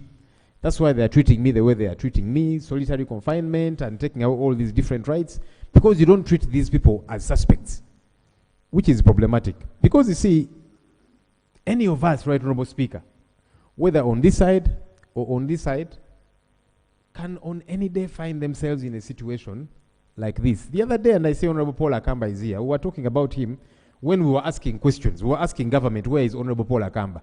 Because he was granted bail and arrested and kidnapped, actually, within the precincts of court. And for about 3 or so days, no one knew where he was. And we were asking. And he belongs to that side. So this should not even be a partisan issue. It should be of concern to all of us, Right Honorable Speaker. Thank you. Thank you. Chair. I thank you, Right Honorable Speaker. Right Honorable Speaker, I will respond to a few issues. The first issue is solitary confinement. Right Honorable Speaker, the facts are clearly captured in the report. Colonel Dr. Kizza Besigye is detained in a wing that has a total of 20 prisoners. 20. 20 or 18? Let me go back to my records. You are correct. A total of 18 prisoners, Right Honorable Speaker. Solitary refers to the word soul. It's a singular. You cannot impute. There's no way you can state that a wing that accommodates 18 people has a prisoner in solitary confinement. Common sense issues, and those are the facts. Number two, Right Honorable Speaker. Right Honorable Speaker. It's also not true. No, can I explain this? Can I just explain it? I will give you the opportunity. I will allow. In the wing where Kano Dr. Kizza Besigye is detained, there are rooms, single rooms, and there's a cell, an open cell. Kano Kizza Besigye occupies one of those single rooms that is never locked. Fact, the door is never locked. Directly opposite him is Haji Obed, occupying a single room that is never locked. So they are not in solitary confinement. And we had this discussion even with Kano Dr. Kizza Besigye. The third issue I wanted to clarify, Right Honorable Speaker, is access to TV. And I should apologize, we did not report on this. The prisoners have access to a television set. It is the size of that television up there. Yeah, that television is in a corridor. We asked Dr. Kizza Besigye, do you have access to TV? He said yes. We are permitted to watch news on NTV and on NBS. He specifically stated those two television sets. And we asked him whether he has access to newspapers. We had a 3-hour interaction with Dr. Kizza Besigye. We interrogated every aspect.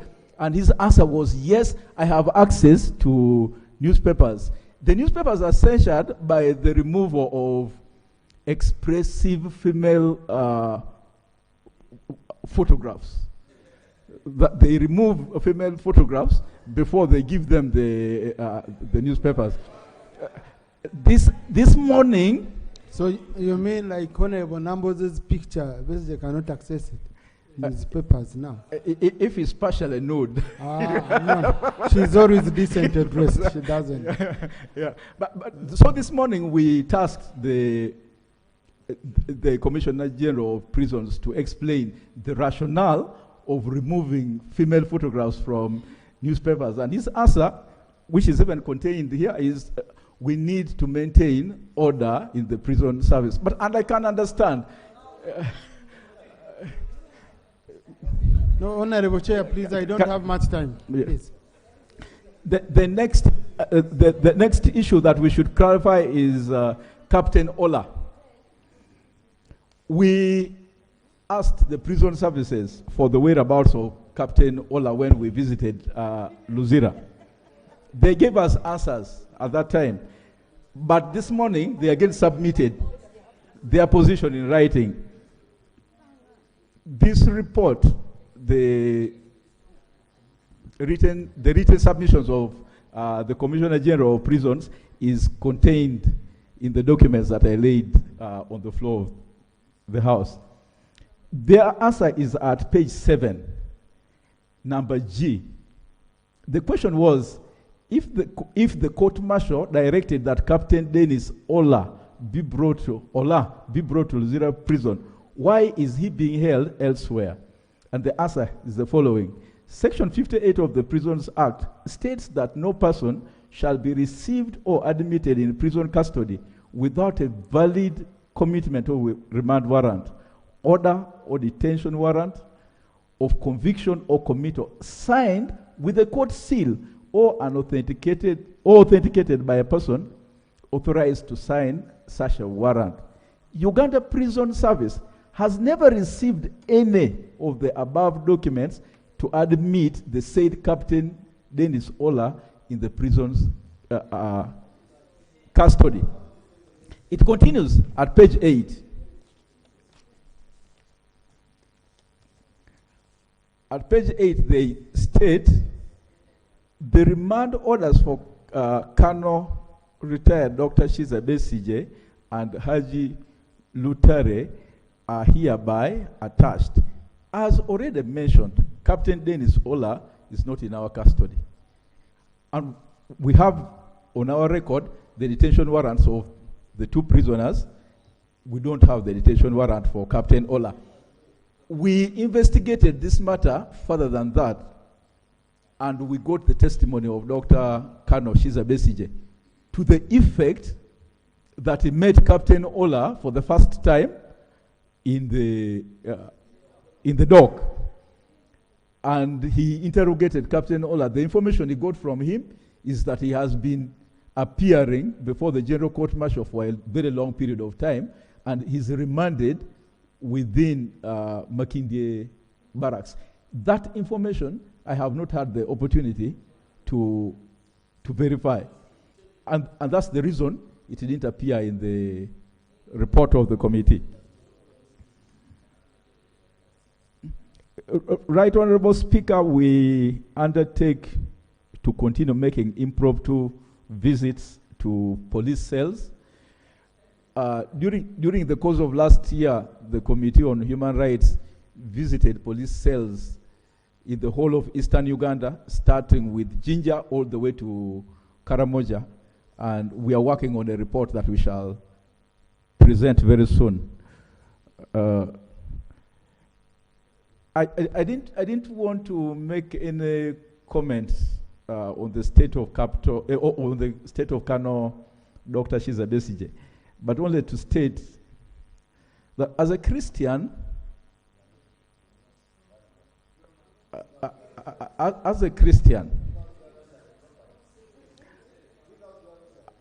I feel for every person in prison.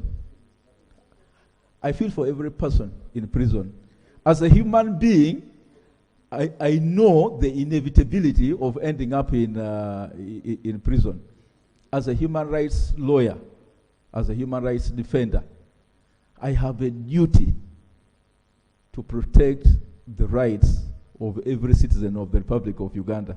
So to insinuate that there are some members of the committee who are better predisposed to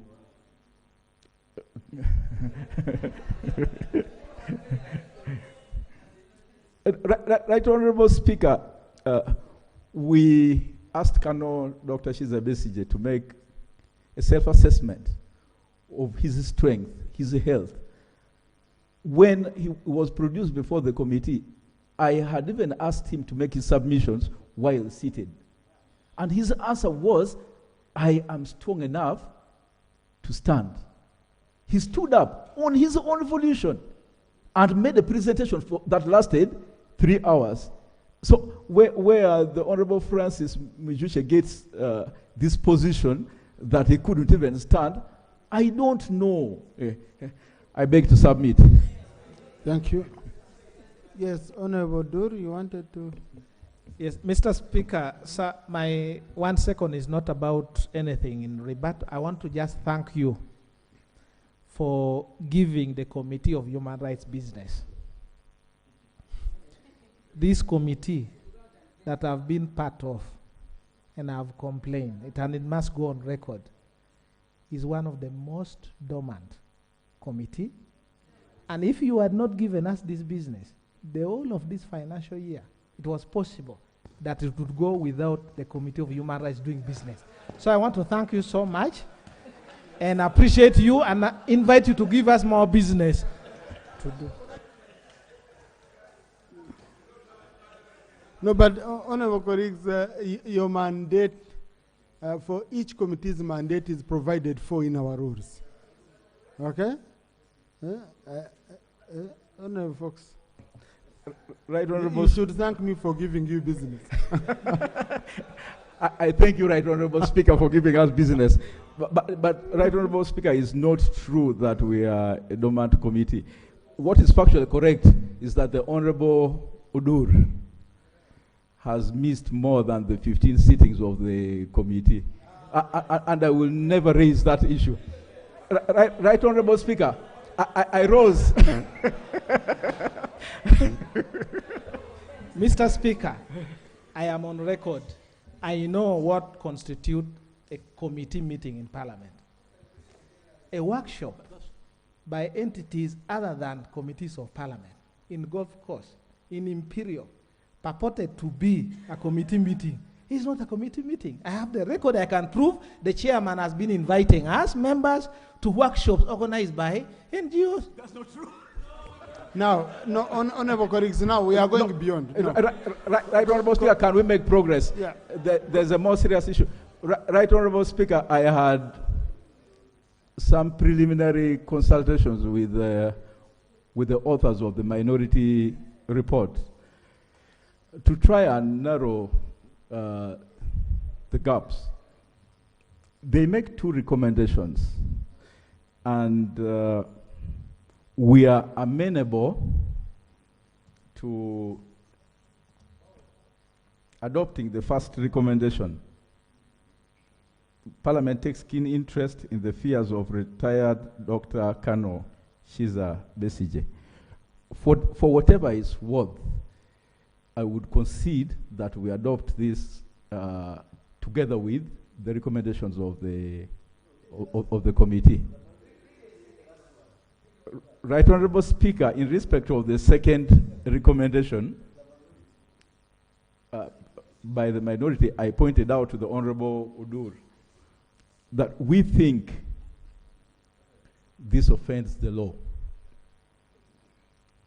And in my discussions with him, I also stated to him that this matter is already in court.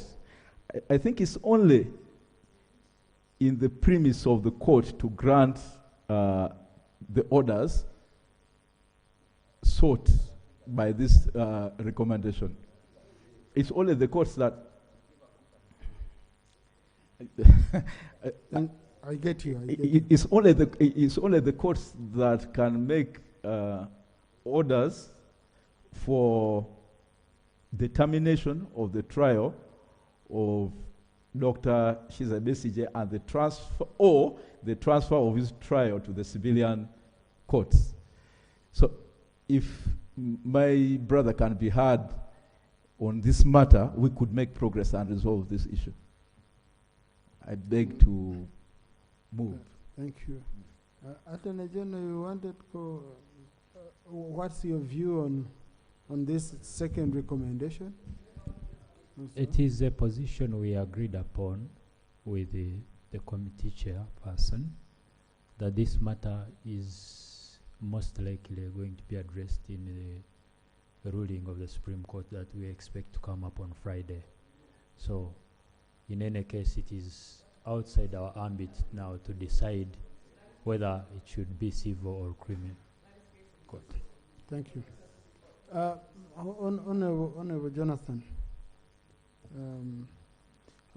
I had also read it, and reading was feeling like it's going beyond the scope and our mandate as Parliament to order, okay, that the detention in Luzira be terminated and any trial be held in civilian court. I felt it was going beyond, but usually we consult. These are issues where we can build consensus. Honorable Jonathan, I don't know, what's your view on the opinions expressed on this? Yeah, Mr. Speaker, thank you very much. For the record, the recommendation number 2 was that the minority report recommends that the trial of retired Colonel Dr. Kizza Besigye and subsequent detention in Luzira be terminated and any other trial be held in the civilian courts. I have no problem if the House thinks that this is the recommendation needs to be dropped. But I just want to invite the Attorney General and the Chair to also take cognizance of this fact that in criminal cases, the prosecutor is the executive, ordinarily. And even where there is a compelling reason to prosecute, they can decide to discontinue the case. I was just coming from that angle, that since they're in control, out of so many other factors that I didn't want to mention, it could be health, it could be the things we have discussed, they could find in their heart of the executive, I'm not meaning us, to say we are considering this. But if that makes, if it's problematic, I have no problem, because this is not my sole recommendation. It is for the House to adopt, and if the House feels like the more moderate and considerate can persuade the executive, then I have no problem conceding to it. Thank you. You see, Honorable colleagues, now you can see the intention of Honorable Jonathan. He wanted to bring this issue to the attention of the executive, to go and think about it and all. But in the end, it becomes a recommendation of Parliament. And the moment it's a resolution of Parliament, Rule 220 will apply, where we shall come and ask for action. So it's no longer now something to go and think about or what. It's something you must go and implement, which would really, colleagues, offend the law. And the way I'm looking at this minority report, it enriches the main report. Okay? So, if you remove this part, which is a bit problematic, listen, if you remove this part which is problematic, then you would be able to adopt both of them at once, so that it's more or less one report, and we shall demand action on both of them. It's an issue which we should agree upon. These are issues of human rights. We shouldn't be having so much debate and on it. So, okay. So honorable colleagues, I'm going to frame my question this way. The clerk will clean it up. I put the question that the report of the Committee on Human Rights to Luzira Maximum Security Prison to assess the prison conditions of Colonel Dr. Chiza, retired Dr. Chiza Besigye and Haj Obed Rotary Kamregeya, together with the minority report, save for recommendation number 2, be adopted. Those in favor of the minority report. Those in favor, say aye, and the contrary nay. The ayes have it. Okay? Yeah, I think this is clean enough. Yeah? It's clean enough. You had something to respond to? Just wait. No. Wait a bit. Right. No, just the revert on the general. Right, Honorable, you've made a number of directives, and like Odul said, there were several other commitments made earlier. I'm humbly requesting that the office of the clerk gives them to us in writing, so that we see how best to address them. Thank you. Now, honorable colleagues, I've received a request from the chair, a budget committee. They've told me their report is not yet ready. So if we start tomorrow at 10, it will be difficult for them to really present. But you remember we have a statutory deadline of 1st Feb. And 1st Feb is Saturday. So, budget committee, you've been with this BFP. I don't know why we cannot conclude this. So, yes, Honorable Jonathan. Thank you, Mr. Speaker. In light of the discussion we held, if you could reach out to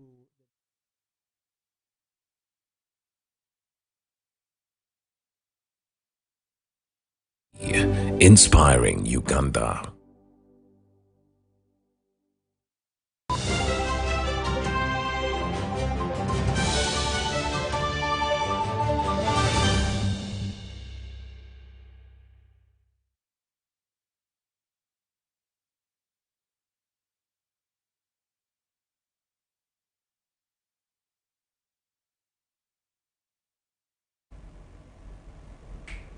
Hujambo mtazamaji wa UBC TV, ifuatayo ni taarifa ya habari. Tunakutangazia habari hizi moja kwa moja kutoka mjini Kampala. Jina langu ni Bella Masangano. Katika habari ya kwanza, polisi imefanya msako wa wahalifu maeneo mbalimbali ya mji wa Kampala, ambapo wahalifu 90 wamekamatwa kwenye msako huo.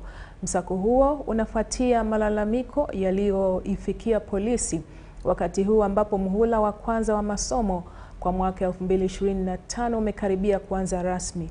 Polisi inasisitiza umuhimu wa jamii kushirikiana na polisi katika kukomesha vitendo vya uhalifu na kuhakikisha usalama wa wananchi na mali zao. Today, police at CPS carried out an intelligence-led operation.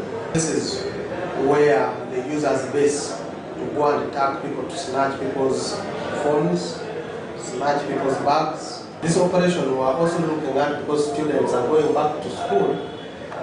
Some of these thugs sometimes waylay them, sometimes rob them of their properties, especially the pupils and students who are in boarding school. There are some suspects who got them with exhibits like opium. Others had breathing implements. Others had exhibits that we are going to use as we process and take them to court.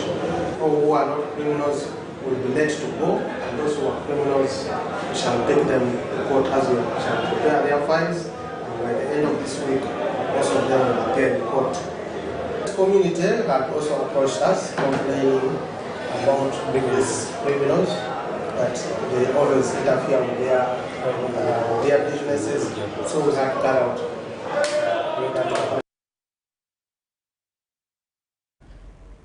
Vyombo mbalimbali vya mziki vimekamatwa kutoka kumbi za starehe na vilabu vya vileo na vile vile katika baadhi ya vyumba vya wageni maeneo ya Kololo na Nalia katika operesheni iliyoongozwa na mamlaka ya ulinzi wa mazingira nchini NEMA. Operesheni hiyo imefanyika kufuatia malalamiko kutoka kwa wakazi wa Kololo na Nalia wakilalamikia kitendo cha wamiliki wa kumbi za starehe kupiga mziki kwa sauti ya juu na kusababisha kero ya kelele kwao. Mbali na Kololo na Nalia, maeneo mengine kama Ntinda, Chiwatule na Najera yanapitia changamoto hiyo hiyo ya kero ya kelele inayosababishwa na upigaji mziki kwa sauti ya juu. Sheria za udhibiti na viwango vya sauti ya mamlaka ya NEMA ya mwaka 2003 inaamuru kwamba kiwango cha sauti ambacho ni salama kwa binadamu hakitakiwi kuzidi desibeli 85. Kwa mujibu wa sheria hiyo, kiwango cha sauti ya juu kinachoruhusiwa katika maeneo ya kuabudia, maeneo ambako ujenzi unafanyika na kumbi za mziki kisizidi desibeli 60 nyakati za mchana na desibeli 40 nyakati za usiku. Katika maeneo ya biashara ambako matangazo ya kibiashara yanafanyika, kiwango cha sauti ya juu hakitakiwi kuzidi desibeli 75 nyakati za mchana na kisizidi desibeli 40 nyakati za usiku.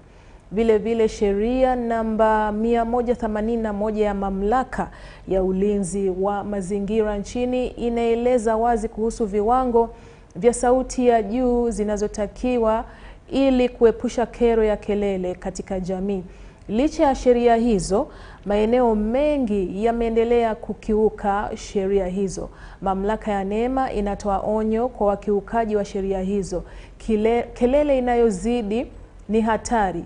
Kelele iliyozidi ni hatari kwa binadamu na wanyama pia, kwa kuwa inasababisha matatizo ya kiafya kama shinikizo la damu na vile vile matatizo ya kiafya kwa watoto wadogo na wazee, na kuwafanya watu kushindwa kulala au kufanya shughuli zao pamoja na kupoteza uwezo wa kusikia.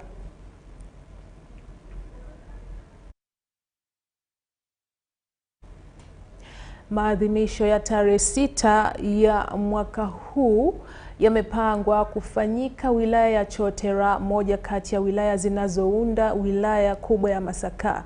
Haya yatakuwa maadhimisho ya 44 ya tarehe 6 kukumbukia mwanzo wa mapambano ya msituni yaliyoanza tarehe 6 Februari mwaka 1981 na kupelekea ukombozi wa taifa, yaliyohusisha jeshi la NRA ambalo kwa sasa linajulikana kama UPDF.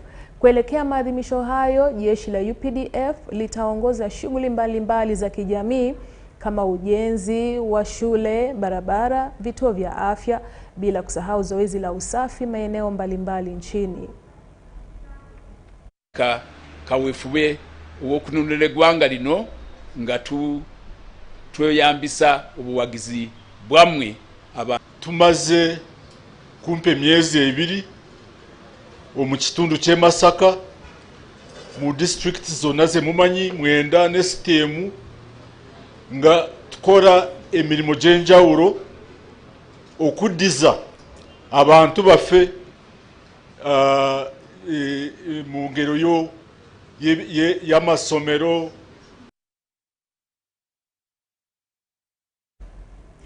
Rais William Ruto ametoa wito wa kusitishwa uhasama katika Jamhuri ya Demokrasia ya Kongo. Amewataka marais wa Rwanda na DRC kupatana na kutoa wito wa mkutano wa kilele wa nchi za Afrika Mashariki kujadili mgogoro wa DRC utakaojumuisha viongozi kutoka Rwanda na Jamhuri ya Kidemokrasia ya Kongo kujadili hatua za kuchukua katika kutafuta suluhu ya mgogoro huo.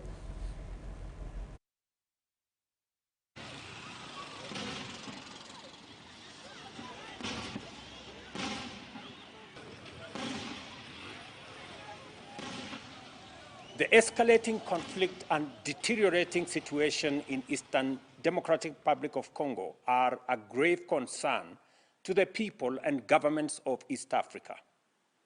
Noting the worsening humanitarian crisis exacerbated by ongoing military actions, including the closure of airspace in Goma, I call for the immediate and unconditional cessation of hostilities. I call on the parties to the Luanda process on Eastern DRC and appeal specifically to my brothers, President Felix Tshisekedi and President Paul Kagame, both of whom I have had the occasion to speak to this evening, to heed the call for peace from the people of our region and the international community. We will be convening an extraordinary East African Community Summit within the next 48 hours to facilitate and to deliberate on this crisis and chart a way forward. Tuko nasikia mabombe ziko natokea huku zengine huku na huku. Ndio tumeona na sie hatuwezi kufia pale, omwe tukimbie.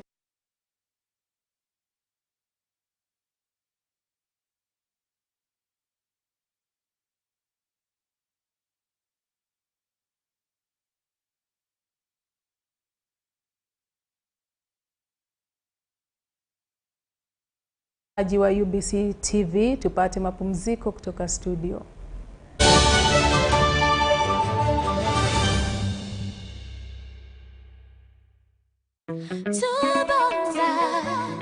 Special announcement. The NRM National Chairman, General Yoweri Kaguta Museveni Tibuhaburwa, informs all party members and the entire public that the display and update of the members' register commences this Wednesday, January the 29th to Saturday, February 1st, 2025. During the exercise, the following activities will be undertaken. Registration of new members, including students aged 16 and 17 years, as identified by the NRM Village Committee, and checking the accuracy of members' particulars. At the end of the update exercise on Saturday, February 1st, 2025, a village baraza will be held to scrutinize the register and subject it to a public audit where ineligible members will be deleted and any eligible members physically present be added. Announced by the Right Honorable Richard Todwong, Secretary General of the NRM.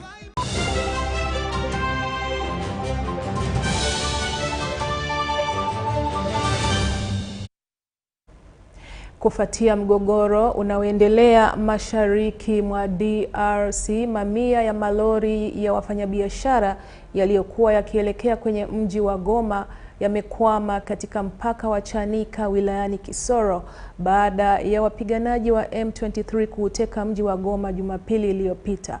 Kamanda wa wilaya Kisoro Ben Niwamanya amearifu kwamba vyombo vya usalama viko makini katika kufuatilia hali ilivyo mpakani hapo na kuimarisha ulinzi, huku msemaji wa jeshi la taifa la UPDF Brigadier Generali Felix Kulaije akiarifu kwamba mpaka wa kusini magharibi mwa nchi upo salama.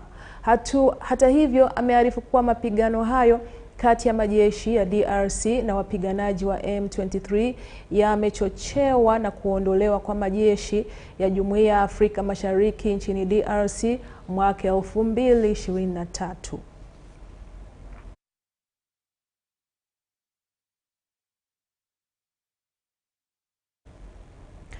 Meja Jenerali Francis Takwira, kamanda msaidizi wa majeshi ya ardhi, ameusifu uongozi wa UPDF kwa juhudi katika kulinda maslahi ya wanajeshi kwa kujihusisha na shughuli za kilimo. Meja Jenerali Takwira ameyasema hayo akiwa katika kambi ya kijeshi ya Kabamba wakati wa uzinduzi wa msimu wa mavuno ya mazao na kuzungumzia umuhimu wa kutumia mbinu za ubunifu katika kilimo na vile matumizi ya vifaa vya kisasa kuboresha mazao na mavuno. Meja Jenerali Sam Chiwanuka na Meja Jenerali Francis Takwira walifanya ziara ya kukagua shamba hilo la UPDF lililo kambi ya Kabamba kufanyia tathmini shughuli za kilimo kwa ajili ya kugundua ni wapi wafanyie maboresho. Ze kulunda lwa majje kwedi kwota kasoli ono atuso.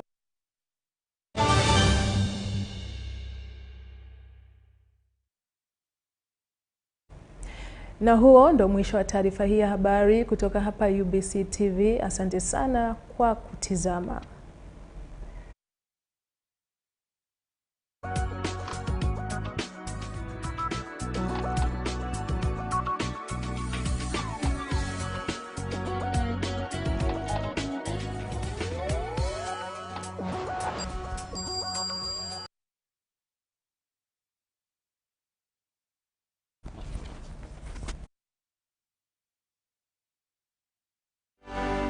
UBC, inspiring Uganda. A new dawn on Behind the Headlines with me, Timothy Nyangweso. Every Wednesday, live in our studios in the heart of Kampala, we have conversations that have analysis, explanation, but not every truth is fact, and not every fact is truth. Every Wednesday, 10 p.m. on your public broadcaster.